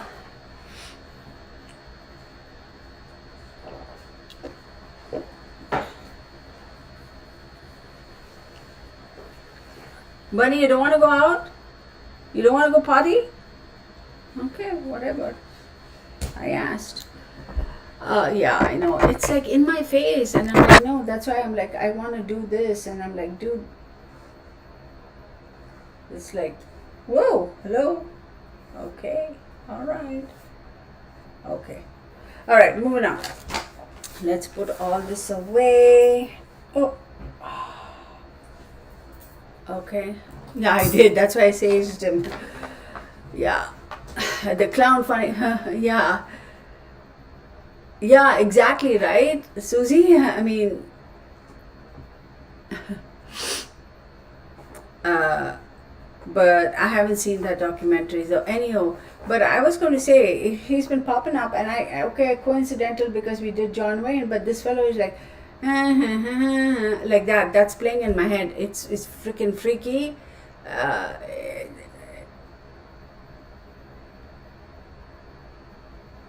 Yes, I can feel the energies of people in the. Yes, I do. Alia, my answer is yes. Because I feel like that. What is that?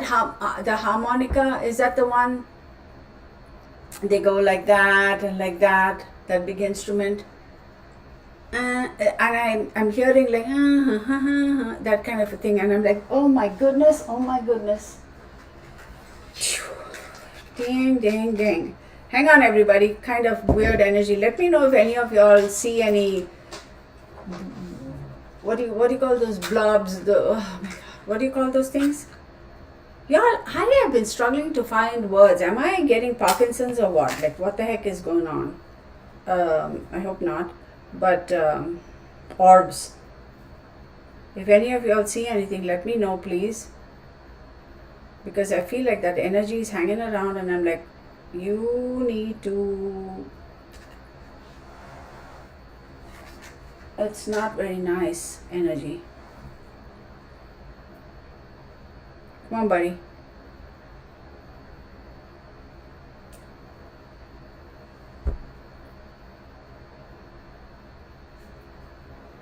Okay. We just get on with it, because the more I kind of hang around and wait, I think I'm going to have to do some like, yeah, some cleansing, because that energy is not. It's kind of. Give me 1 second, everybody.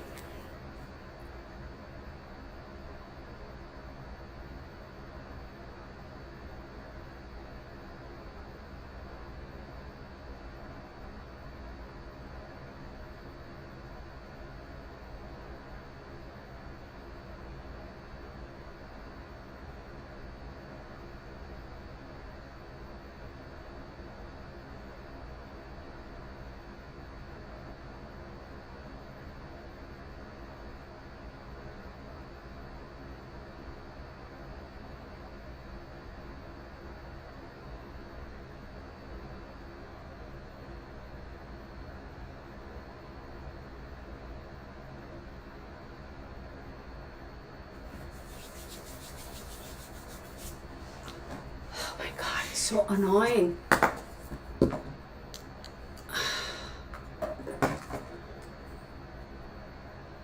Yeah, Araceli isn't here today, right? Usually she pops in, but the fact that she isn't here.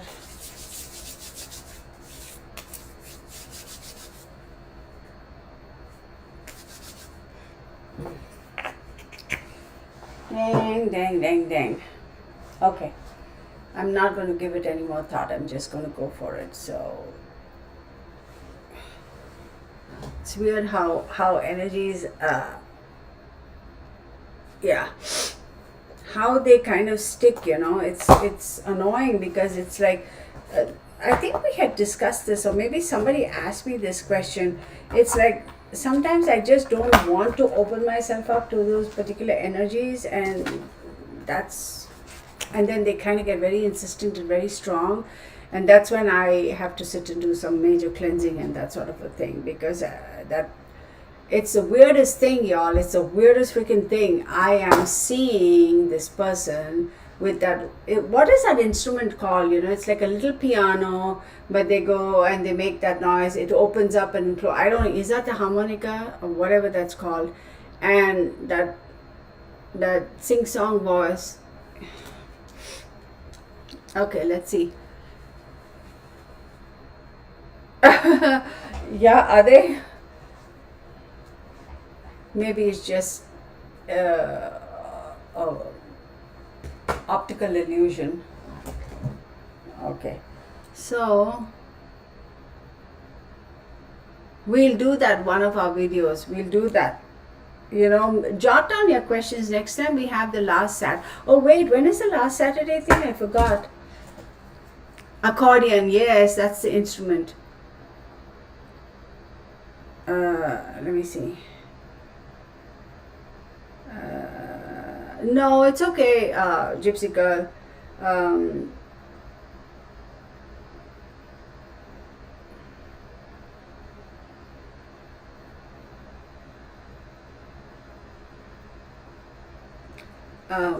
I had muted it, so I didn't see her message pop in.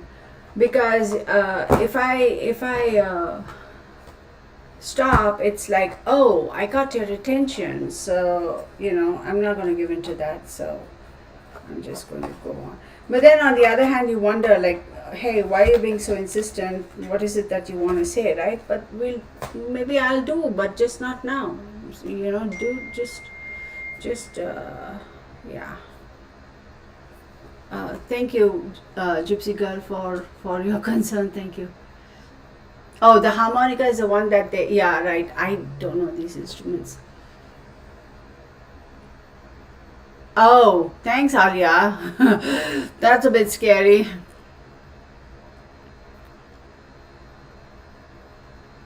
Oh, Elizabeth Anguiano. That's a good question. Yeah, the Saturday thing is always the last Saturday of the month. So it's next Saturday. DB Cooper. That's somebody else I might do sometime. DB Cooper. I will think. Okay, let's move on. Let's move on. We will definitely. So let's move on to what's at hand right now. And what is at hand at the moment is I wanted to do. Somebody asked. Who asked? I forgot. I think it was Susie Q. She mentioned Ivana Trump.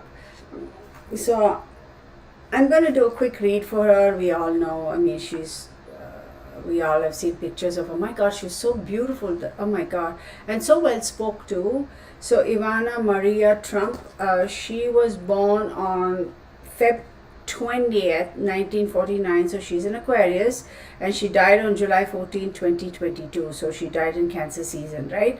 So she has the 6,000, 9,000, 9,000. So if she's an Aquarius, right? Aquarius Sun. 6,000 is 1, 2, 3, 4, 5. 6,000 is Cancer. Ooh, so she did. 6th house is Cancer, and her 9th house. So Aquarius 1, 2, 3, 4, 5, 6, 7, 8. 9th house is Libra. So interesting that she died, because the 6th house does talk about work, health, discipline, and habits. That is the positive aspects. The negative aspect is of the 6th house is enemies and diseases. And she died in Cancer season. So clearly it says that she has health issues. Then the 9th house talks about, distant travel, higher education, father, the intellect. The 9th house talks about luck and religion and that sort of stuff as well. So let's take a look and see what's going on for her, because what am I doing? What am I doing? Fixing my hair? Oh shit. What did I do? What? Oh my God, what did I do? What did I do to my hair? It's perfectly fine. I felt like something was over here. Okay. Maybe she's telling me to fix my hair. Miss Ivana Trump. She's such a beautiful lady, right? Wait, I forget, y'all. That's a problem with the computer, right? Because when you're looking at the what you call at the screen, it's the opposite, and I'm like, what in the world is going on? But here, okay, never mind. Never you mind. Okay, I got distracted. Ivana Maria Trump. All right, Miss Ivana Maria Trump. Let us see what we got for you. Very, very interessante. I'm not going to use these cards for her. I am going to use another set, okay? Just because the energy is like, I'm not. Let's put this away there.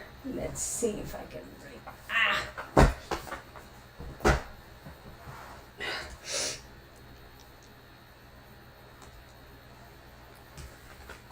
Oh my God, dude. Seriously, man. If any of y'all see any glitches or any orbs or anything, let me know, y'all. I have that ding dong hanging around.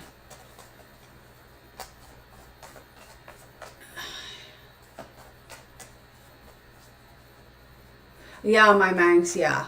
We'll look at it. Because the 6th house, like I said, right, is work, health, discipline, and habits, and is also the house of the negative aspect of the 6th house is enemies.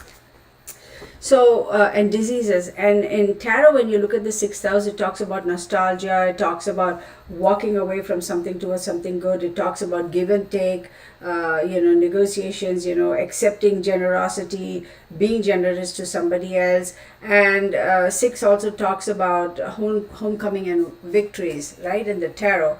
But in astrology, like I said, sixth house, yeah, diseases, health, maybe her health was really bad. So we'll focus on this. Let's just focus on Ivana Maria Trump.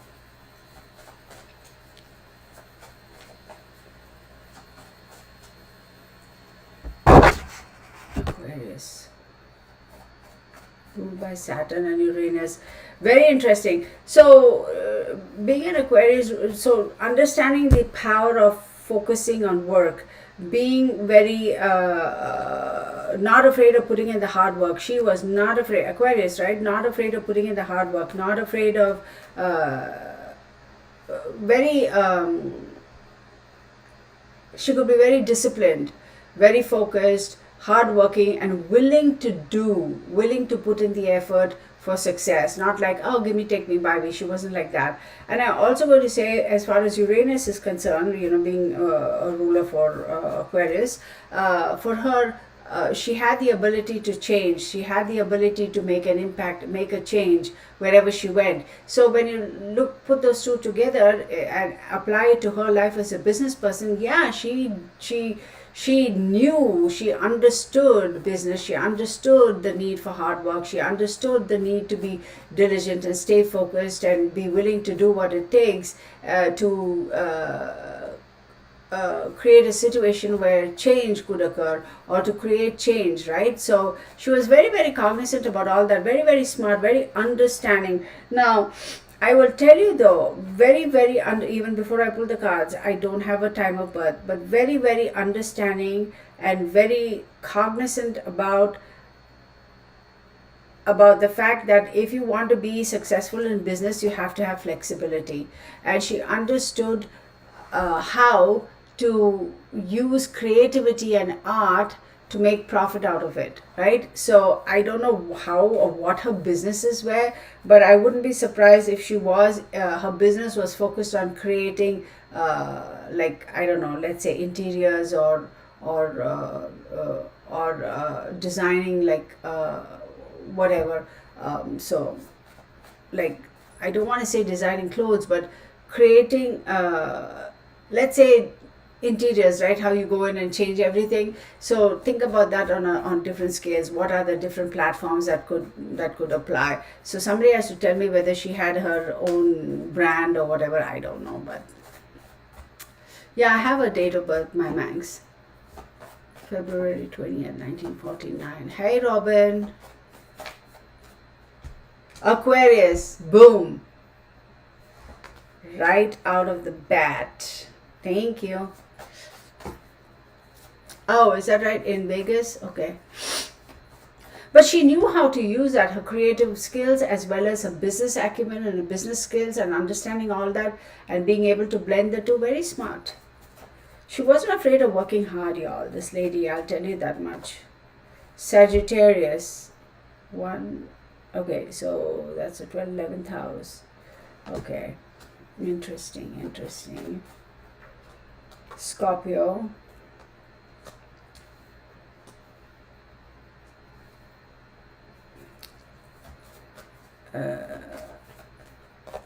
And she had Pluto.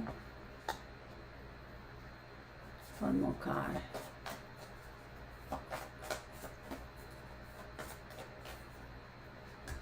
And Jupiter. She definitely had a lot of luck on her side, I will tell you. This lady was very, Libra, Cancer, and who? Virgo. Alright, we'll see if they pop out later. So Aquarius is, so her first house, so she's showing up. Took a lot of pride in herself, took a lot of pride in her physical self and how she presented herself, was very, very much cognizant, in touch with her body. Like, she understood her body, she paid attention to her body. Sagittarius is her 11th house. So 11th house talks about like-minded people, groups and friends. 11th house also talks about benefits. She had a lot of luck on her side because she has Sagittarius as well as Jupiter. Whatever she did, right? Whatever she did, whatever she touched, she would have been successful. And she never did anything in moderation.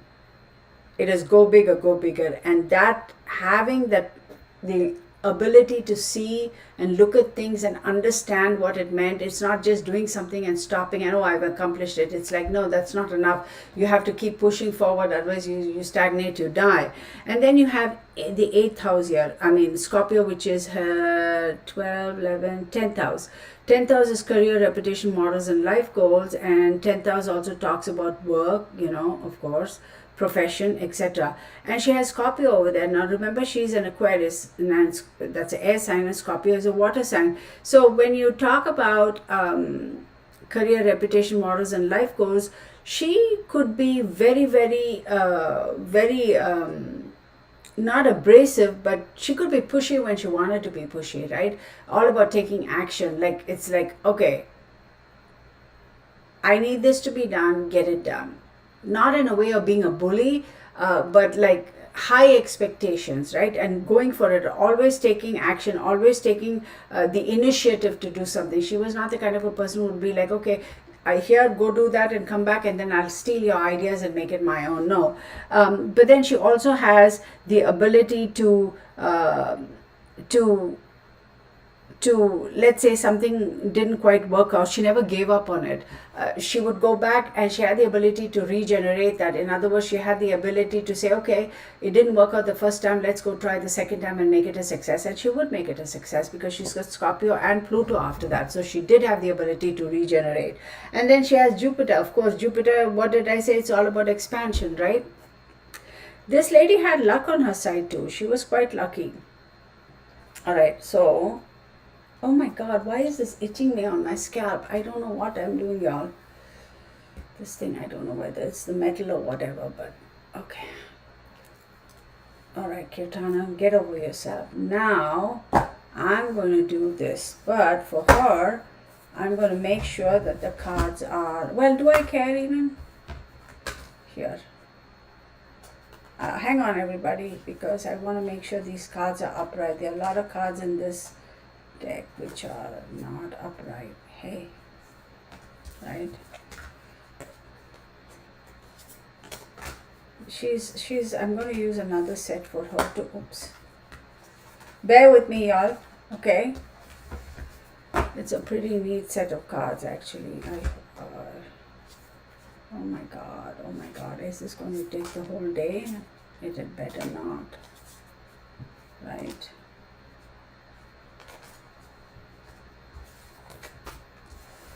Give me just a second.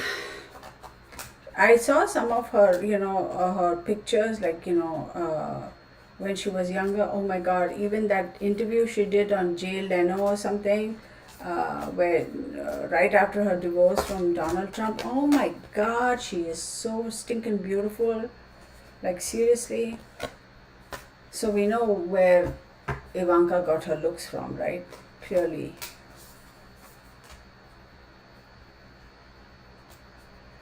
I know, y'all, this is taking a bit longer than... Why were these cards... Oh, shit. Just as I say that. What am I doing? Shit. Okay. I'm almost there, everybody. Almost there.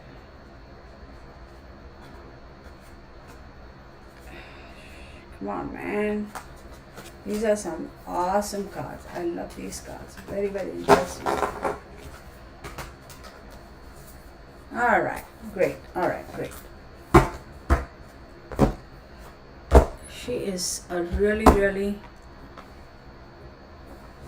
Well, maybe that's where the Sagittarius comes in, because that's also a very athletic sign, right? Oh, come on. Very athletic sign. So I can understand where that would come in.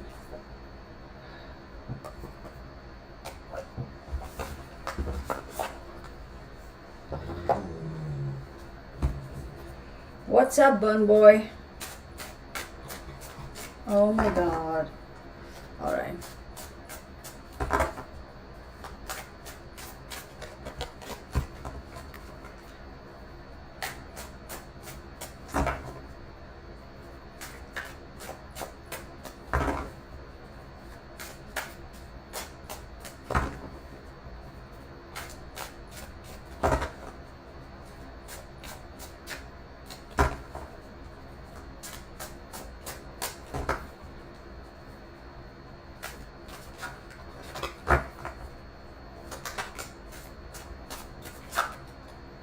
Okay.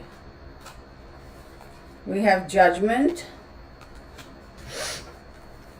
We have, let's focus on her. Let's not talk about anybody else, okay? Page of Cups. Eight of Pentacles. Really hardworking person, man. She knew the value of work, being diligent and focused. Knight of Cups.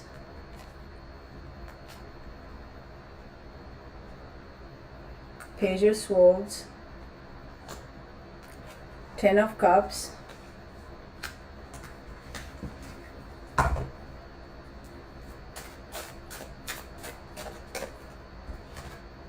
Ten of Wands. Oh, she's got a lot of tens. The Hermit. Understandable. Very understandable.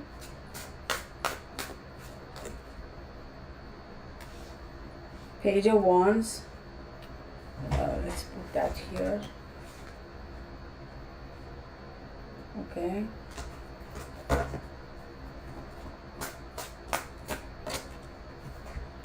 Five of Wands. I'm going to have to kind of scoot my cards up a little bit and fix this because I don't have enough space. So, hang on everybody, I'm trying to make space here.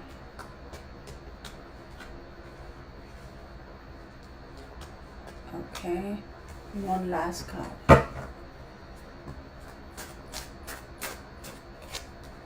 And then we have the Ten of Pentacles. It's so interesting for her. We got a lot of tens. Okay, let's take it from the top. So what I'm saying, she's got Judgment over here, the first card. As we know, Judgment is Pluto. It talks about change, rebirth, growth, having the ability to forgive and forget and move on. She clearly is the kind of a person who doesn't harbor resentment for long. She doesn't hold on to that kind of an energy because she says it's a waste. It's a waste of, and I truly believe in that. She doesn't hold on to animosity and anger and all that. She won't forget. Like she will remember it because it's a life lesson. It's like adding it's like her wisdom bank is getting better because she had learned through the experience. That's the way she looks at it, and she's got a very, very strong philosophical aspect to her character too, right? So she's very like that Sagittarius, Jupiterian, ninth house, philosophy, think outside the box, that sort of a thing. She has a very strong energy over there that says, no point, what's the point? What's it going to get me? So let's just move on. Let's use the Judgment card. Let's talk about Pluto. Let's change and, make the necessary changes and keep going forward, because that's the only justification, right? It's like, okay, I experienced this, and for whatever reason, this is the outcome, and moving on. And then you have the Page of Cups. Now, the Page of Cups, of course, does talk about, having the, and it's right on the Sagittarius card, always having a new, I want to say spiritual approach, but a new approach to things, right? It's always like having a fresh approach to things. Having the ability to even delve into her spiritual whatever, to come up with new, to have new emotions, to create new spiritual emotions, like wipe the slate clean of whatever the negative emotions she had and start afresh with a new cup of emotions, unadulterated, uncontaminated. Then you have Eight of Pentacles, right? Eight of Pentacles is hardworking, right on the Scorpio card. It's Scorpio is ruled by Mars, Scorpio is ruled by Pluto. So that says taking the initiative, taking the action, not afraid to start something afresh, having the energy and the foresight and the wherewithal to go forward, and understanding the effort, understanding the need, understanding and knowing very well that hard work and being diligent is what is going to get you to success, right? And then she has the Knight of Cups again on Pluto. Now, Knight of Cups, as we know, again talks about Prince Charming and proposals and all that. Let me tell you, this lady, I'm sure, before Donald, after Donald, she had a lot of people who would always want to, offer her a new beginning, offer her a new life. I'm sure she has had many people propose to her. But what I say is, she is not interested. She was never interested. It was like, no, I'm not. Because that one experience that she had, that initial experience that she had, that was like, it was judgment. It was like an awakening moment for her, where I almost feel like, okay, hang on. So then we it's like, and then we have Page of Swords here, which is on top of Jupiter. It's like, listen, look at this card. It's like everybody's saying things. I'm listening. Everybody has something to say. Everybody's telling me something. Everybody's offering me things. I'm listening. I'm not going to just disregard what you're saying or you're offering. I will take all your offers into consideration. However, I am completely emotionally content and secure. Like, what I'm trying to say is, I'm sure a lot of guys must have offered her, oh yeah, let's get married and let's do this. But she's like, I'll be nice to you. I will hear you out, but I'm emotionally very secure and very content. I don't need to be married to anybody else. I'm fine the way I am. And Ten of Wands. Okay, in the traditional tarot, the Ten of Wands means that exhaustion, having too many burdens, having, that sort of a thing, like feeling a little burden. But for her, the Ten of Wands is, I'm emotionally very secure and fulfilled and satisfied and independent, and I'm fine. I don't need to be in a relationship, like a marriage type of a relationship. And also, I don't have the time to do any of this, because now I've decided, I've dedicated my focus on my business and my success, because I understand the value in being independent. So I don't want to be sidetracked, right? I want to focus my attention on that, like her family, her kids, and her work. So she then made it, like, what I'm trying to say is, she decided, when that whole divorce happened, that I understand, I now know, I learned valuable lessons. Henceforth, my dedication, my focus, my loyalty is going to be towards my work and my business. Like, she had made that commitment to herself. And so Ten of Wands says, I don't have the time or the patience to tolerate all this. I don't want to be burdened with that drama anymore. I have so much work going on, because the Ten of Wands is right on the Eight of Pentacles card. So it's like a lot of work, a lot of business, not overburdened, but just like full. Her life is full. She doesn't have a need for that. She felt that she didn't need to be married to anybody. She could have a relationship with anybody without being married to them. Why get married? Then she has a Hermit card, right? As we all know, the Hermit is a Virgo card. It talks about contemplating, and wait a second, what is she? She is a Aquarius. So 1, 2, 3, 4, 5, 6, 7, 8th house Virgo. Okay, the Virgo card does talk about going inwards, having the ability and the comfort and the strength of character to know that solitude is not a bad thing, right? She wasn't afraid of being single at all, emotionally and also physically, in the sense that setting aside some time for herself, just for herself. It's okay, it's totally normal, it's totally okay, totally acceptable. She was fine with that. But then the Hermit card also says, for her, there was a lot of focus on using her life experiences. And remember, I said her wisdom bank was getting stronger. Using those life experiences and the wisdom and the knowledge and the experiences that she learned to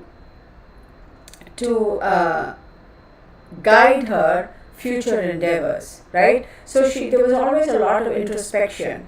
And introspection not because of self-doubt or insecurity, it's just introspection, like trying to figure out, trying to understand, analyze in our own mind, that sort of a thing. And then you have the Page of Wands. Now the Page of Wands does, then she has the Page of Wands and the Five of Wands. Now Page of Wands talks about somebody who is young well, technically aged, but young person, having that young energy, that hot energy, if you will, and being active and being creative and not afraid to take action, but also a little bit I want to say aggressive or pushy. And then after that you have the Five of Wands. So I wouldn't be surprised if this was his energy I'm picking up, her husband, ex-husband's energy, because the Five of Wands over there tells me that there were always some challenges and obstacles over there and some rivalry. What I'm hearing is I think, when did I say this? I think yesterday or something, whenever I did my last live, I said, you know how sometimes couples end up they're all in love, they get married, and finally they end up competing with each other. It's the weirdest thing. She felt that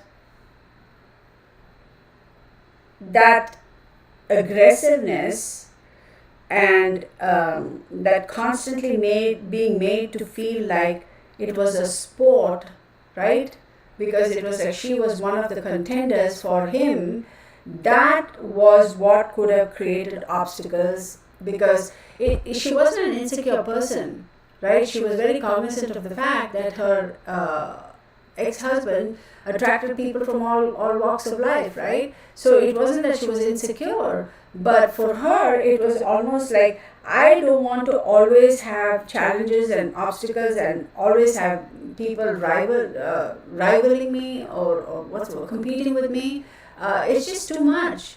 But at the end of the day, I also want to I understand Ten of Pentacles, right? The entire the security and the solidity and having all that for the family, right? Having that solid, secure family. But this constant challenge, this constant obstacle is not necessarily healthy, because it's like one person is doing all the fighting and the fighting for, and the other person is doing all the fighting. Like, do you get what I'm saying when I say fighting for? It's like you're fighting for something right, something good, as opposed to somebody just fighting for the heck of fighting. So she felt that she was the one who was always fighting to get things done. I'll tell you this though, y'all. I have a feeling that he relied a lot on her, even as far as his business was concerned. I do believe that she had a lot more smarts in business, but then it was an ego clash, and he wouldn't it's like she would advise him and he would take that and make it his own, right? I think she saw through him. I really think over a period of time she saw through him, and it could have been love, it could have been this, that, whatever. But after a period of time, she really began to see who he really was. Now, he's not a bad person, but she really began to understand how insecure an individual he is. And coming to see his true nature, because for her it wasn't about competition, it was always thinking about the family as a whole unit. But the way things played out, I do believe she kind of got tired of it. Let me get some more cards. She was very aware of all the talk that was going on in society about, all the different, talks about his financial, whatever, I want to say, investments, and also his dalliances with various women. Like, she was always aware of that. She was always aware of that. We have Ace of Pentacles, right?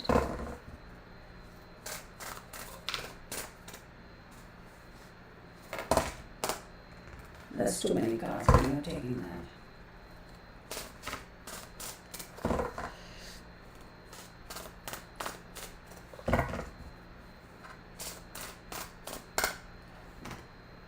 Seven of Cups, Ace of Pentacles, Seven of Cups. Ace of Pentacles is telling me that for her, as much as she wanted the family unit, and she really, really respected that and appreciated that and understood the value of having a strong family unit, the Ace of Pentacles is like, okay, fine, now I've understood this man, it's not going to work out, now I have to venture out into the unknown and carve my own path, individually independent of him. And then you have the Seven of Cups, and she knows that she had a lot of options and a lot of choices. She was very confident in the fact that she was going to be fine, right? And then you have the Four of Wands. right? Family, homecoming, celebrations, and she was very confident. Look, with or without him, I am going to be financially independent and secure. With or without him, I know individually, independent of him, I have a lot of options. I will be fine. And with or without him, I know I can create a home and a family and have that security and have create that for me and my children. Very confident lady. I mean, this, I'll tell you what, the biggest mistake he ever made in his life was divorcing her, or the biggest mistake he made of his life was going off with that whatever that other person's name is, like cheating on her. Because if he had stayed married, let me assure you, this man would have been a lot more successful in life. That was the biggest mistake he made. And I wouldn't be surprised if somewhere at the back of his mind he has come to realize that, and he has regretted it on many an occasion. I would not be surprised. I'll put my money on it. A lot of regret. Lot of regret. She almost looks at him as as smart as he is, and I'm not in any way disrespecting him or anybody, as smart as he is, she almost looks at him like, I gotta be there to guide him, to take care, to protect him, to make sure nothing happens. Right? That was her thing, because she's so protective about her family and her loved ones. She has that. And it's very unfortunate. I feel so bad. I mean, I really feel that if he had stayed married to her, things would have been so different for that family. Two of Cups. 4 of Wands and 2 of Cups. If they had stayed. I'll tell you this though. I do believe even after Donald Lee went on to have all his other dalliances and his marriages and whatever, at the end of the day, there is still a lot of love between the two of them, because I do believe somewhere along the line he had come to realize and acknowledge how much value she brought to his life and what she really meant to him and her strength of character, and he did regret it. And I do believe that for whatever reason, even though she saw through him, she understood the transparency of what love is blind, right? She did love him. Okay? And I do believe even after all that thing, there's a lot of love between the two of them. A lot of love between the two of them.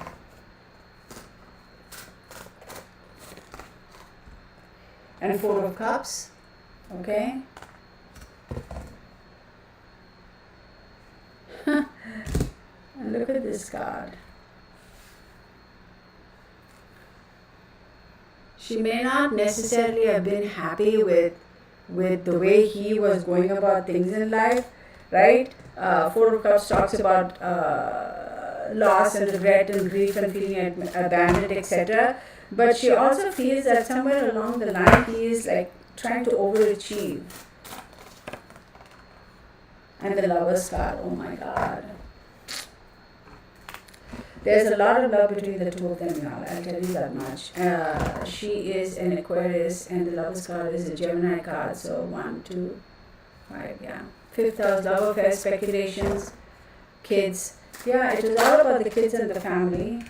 And it's the love affairs and the speculation that actually caused a lot of feeling like she had, like this was it, like there's no point. Like I know as much as they may be love, as much as we may communicate with each other, I know he loves me, I love him, yada yada, nothing's going to come of it, because that there's no going back. It's dead. It's done for, like totally.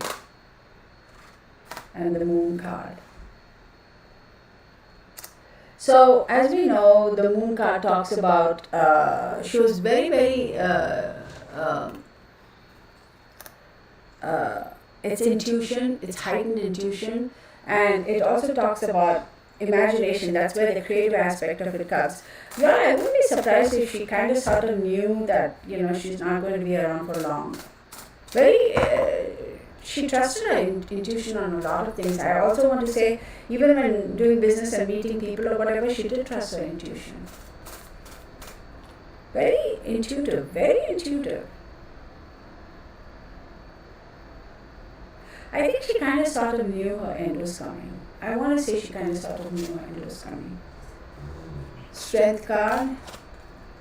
and we have the Knight of Pentacles. The Strength card does say it's a Leo card, right? It does say that as much as she kind of sort of knew her end was coming, she did try to stay strong. And the Knight of Pentacles, and she kind of faltered a little bit, but the Knight of Pentacles is telling me that she continued to find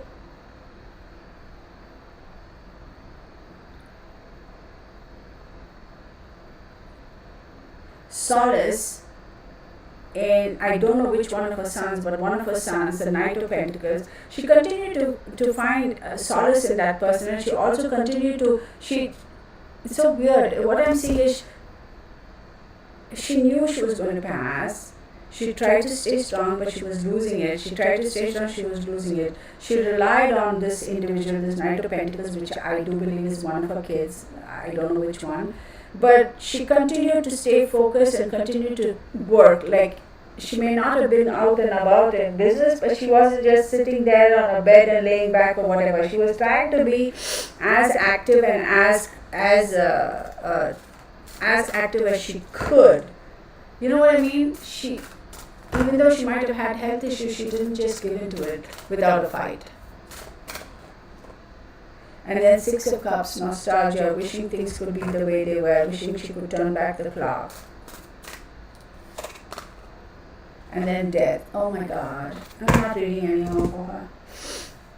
I wonder if she met, I don't know if it's in the news or not, I don't know, maybe one of y'all will know. I wonder if she did meet one of her kids just before she passed. Like a day or whatever before she passed. I wonder if she did. I wouldn't be surprised. And there's a lot of talk and chatter about the past and how things were and all the love they shared and fun times they shared. I do believe she shared some time with this individual, one of her kids before she passed, or a young person, a person who's younger than her. Could be her confidant, could be a friend, could be one of her kids, reminiscing and talking about the past. And she passed shortly after that. I don't believe for a moment it was, there's no conspiracy here. I do believe it was health.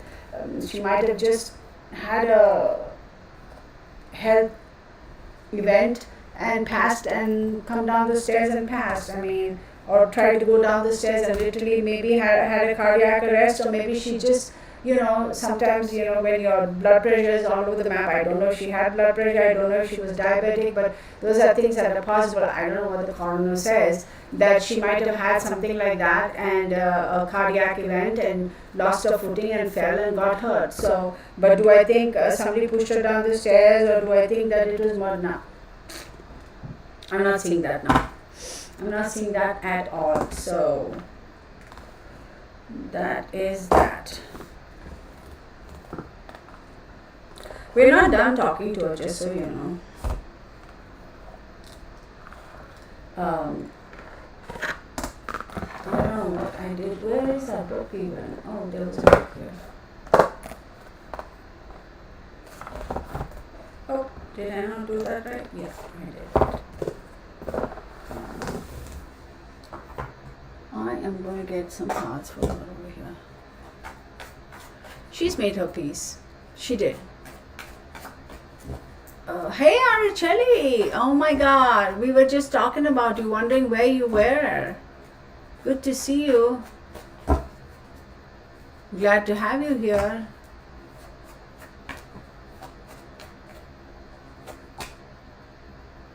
The Magician. I think that she still had a lot of love for Donald. Whether she liked, it's like, I don't necessarily like what you're doing, but that doesn't mean I don't love you type of things, so interesting. I'm going to use these cards really quick. Very smart, very intelligent, very educated, very savvy. Classy lady. I don't know why in God's world he did what he did, man. Seriously.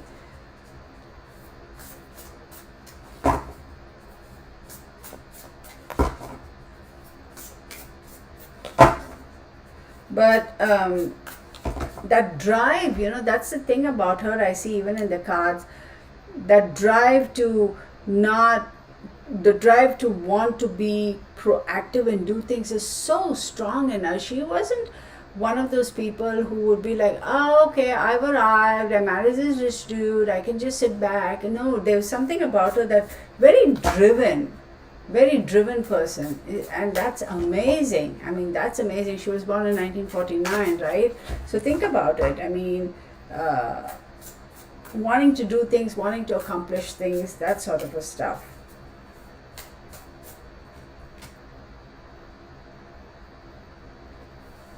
Wow, I give offerings that are genuine. So whatever she did it with genuine, like, interest, genuine passion, like very giving person. My God, this woman is somebody else, man.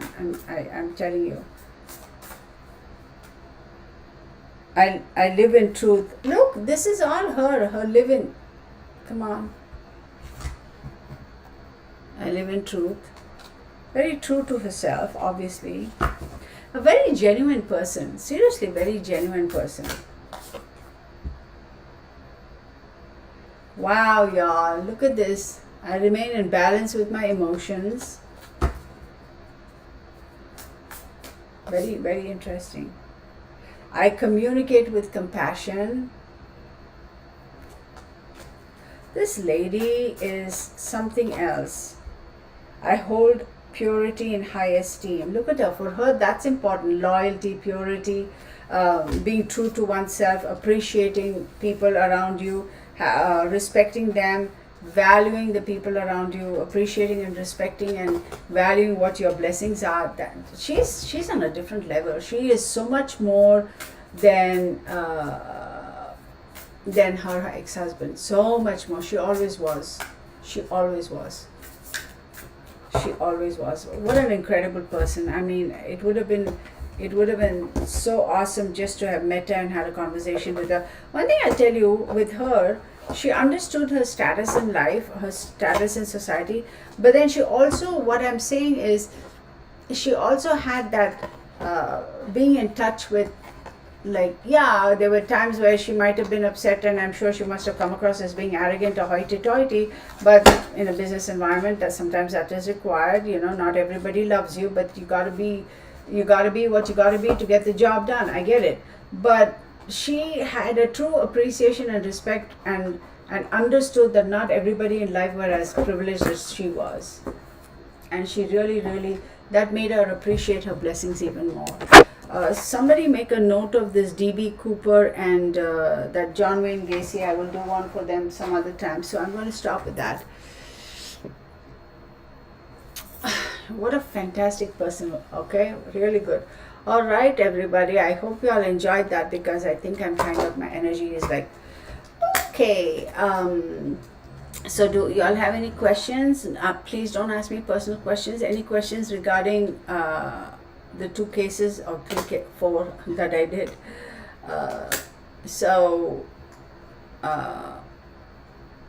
What is it? I rented those. What? I know. Oh, thanks, Gypsy Girl. So remember, everybody, the last Saturday of the month, right? So it's going to be the 30th, right? Is when I will do the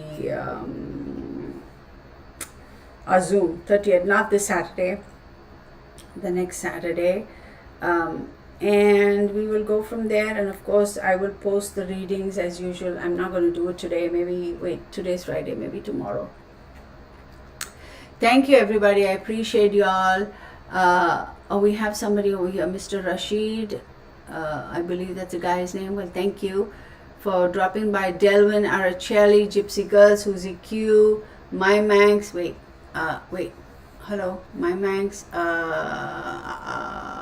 Mr. Rashid. Then we have Sherilyn,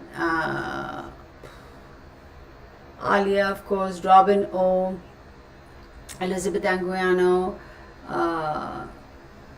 Pauline, Afrohuman, Aquarius Girl. Is she here? Yeah, My Max 100, I said that. Then Linda 55. Did I see Linda here? I thought I saw her. Carriage House, Christine Van Buren,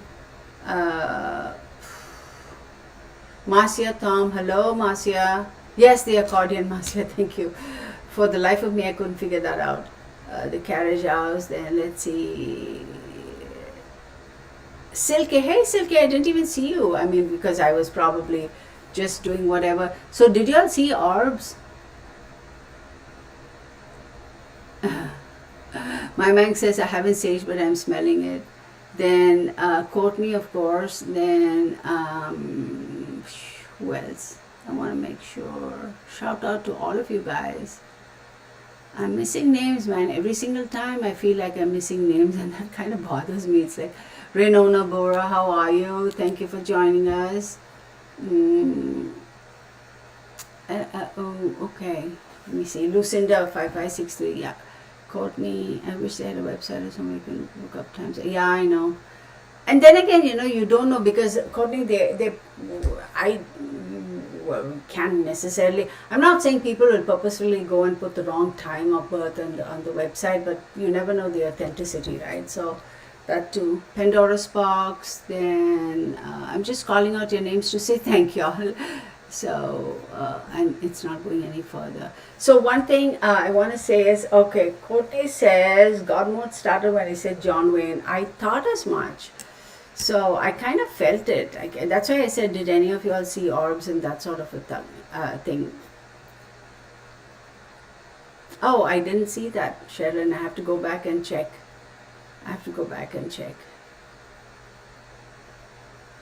So I was trying to watch the court case for oh my God, the shooting that happened 4 years ago, in Florida, Parkland School. Stay-at-home mom, detective. Hey, from California, girl. Well, we're just about winding down, but I'm glad you dropped by. Please watch the video when you get a chance. Thank you for joining us, though. So I was watching the case, and it was going on and on. Like, I didn't watch the whole thing. I don't have the time to do that because of work. So I thought I will, the Parkland thing, watch a little bit of it. And I was like, okay, this is crazy, right? They're saying, yeah, Nicholas Cruz, they're saying that it's a tricky situation, because if they give him the death penalty, a lot of people are going to say, well, it's too easy. He didn't suffer. He's just going to die. And the death penalty doesn't mean that, like, they give him the death penalty today, tomorrow they're going to put him to death. No, because our government is so nice, he's going to have the privilege of the right to appeal, and Lord knows, all that crap that they do. And he'll probably be sitting on death row for 15, 20 years even, right? So then really, what's the big deal? And some other people are saying that, oh, he should get a life sentence. Let him sit and let him think about what he did. Really, he's a criminal. Do you think he gives a flying, what about sitting and thinking about what he did? I don't think it matters to him. So any which way you look at it, the taxpayers are going to have to pay for a sorry ass sitting in jail and have a sorry ass fed 3 times a day, and he will have a roof over his head, and he will get the medical. Oh, it makes my blood boil. And I do believe for the next 10-15 years he'll be okay, and then who knows after that. But here's the thing, y'all. I'm going to do this. Are y'all ready? I'm going to do this. I want to know. I want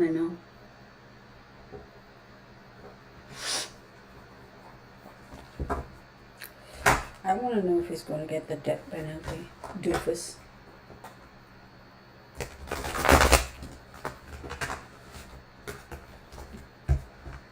Really, somebody's messing with my cards now, y'all. I kid you not. I have this all sorted out properly, and a whole bunch of them just fell. People better stay away from my cards. Don't touch my cards. What the hell? No, seriously. This is bull crap.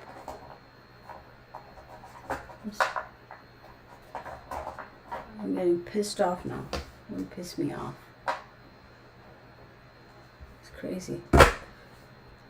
Delvin apparently. Oh, Delvin, I forgot to call out your name. No, I just want to do a quick thing about it because he popped into my head. I'm like,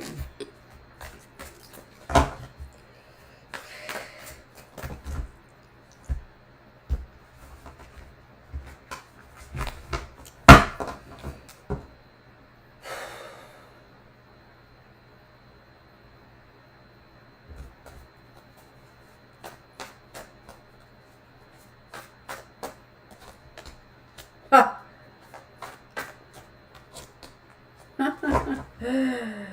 I am not surprised. First card out is Eight of Swords. Second card out is Nine of Swords.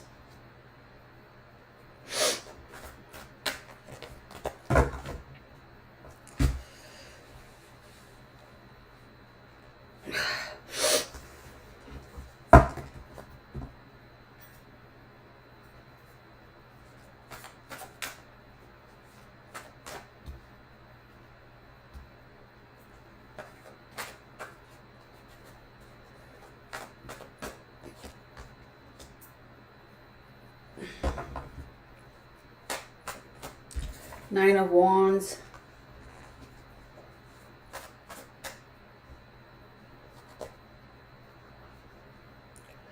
Six of Swords. Three of Wands. He's going to be moved around quite a bit.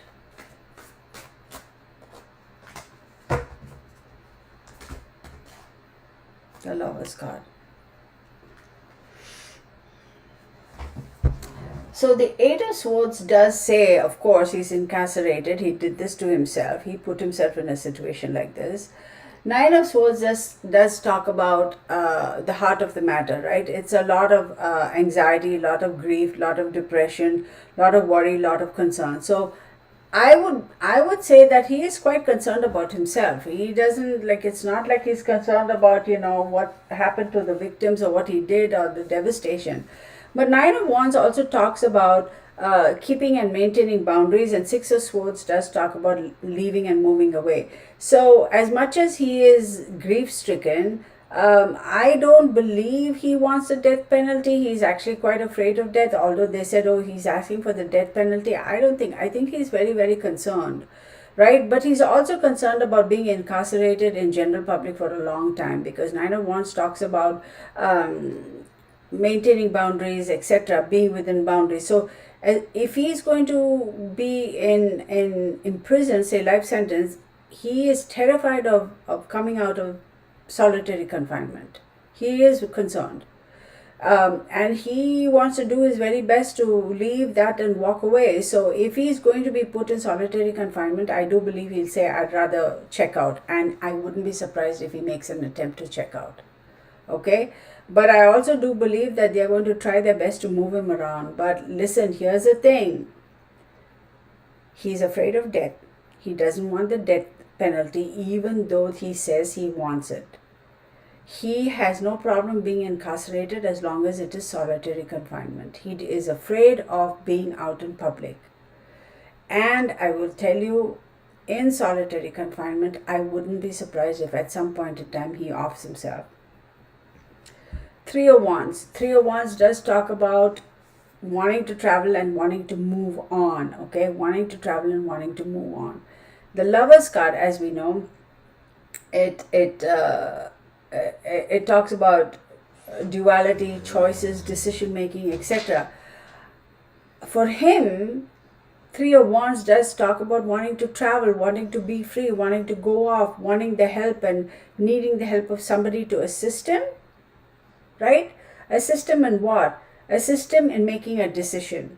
So I would not be surprised if he somehow manages to get somebody to help him by giving him things that he would use to off himself. Because the Lover's card, you can say it is, lovers, maybe a significant other.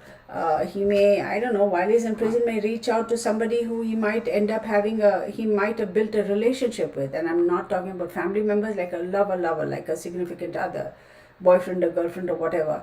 And I wouldn't be surprised if he's going to try to lure that connection or that contact to do something to help him. Either give him something where he can off himself or something like that. This guy is not going to live for long, y'all. I'll tell you that. He's not going to, you're not going to hear him in being in prison, like, 50 years down the line, they'll be like Nicholas Cruz, for the murders he committed, like he's out of prison, 50 years being in, no. He does not want the death penalty. Now, to ask the question, is he going to get the death penalty? That was the question.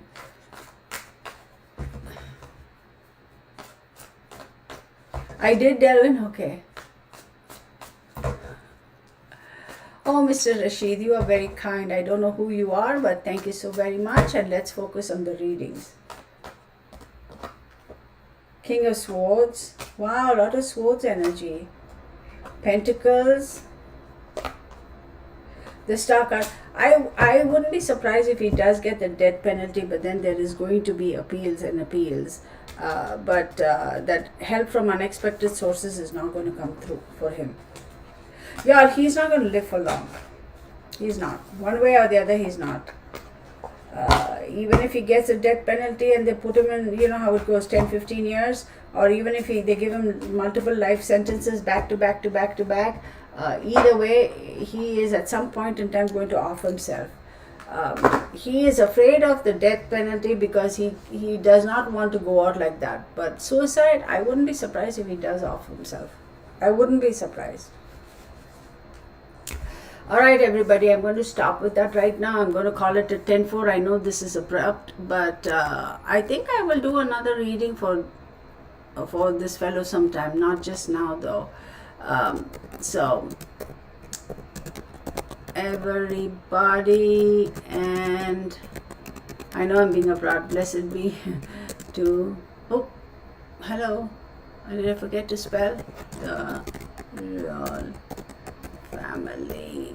Thank you, everybody. I do appreciate each and every one of you. Please hit the thumbs up and hit the bell icon, and do leave your comments. I do appreciate you all. To my subscribers, thank you so much.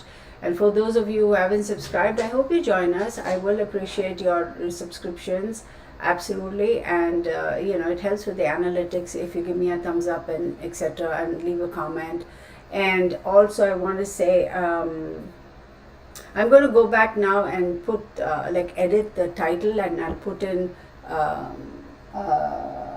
Agnes Robertson Moorehead and Ivana Maria Trump's name, so people will know. They'll be able to find it. So thank you very much again. Thank you, Gypsy Girl, again for your moderation, for you being a moderator. And I appreciate you all. Have a wonderful weekend. Stay safe, stay hydrated, wear your sunscreen, and don't leave your pets and kids and elders in the car. And be safe. The temperatures are crazy, right? Hydrate yourself. Thank you so much. Take care. Bye for now. I will end the stream. Let's go here and that. Let's go here. Oh, I didn't.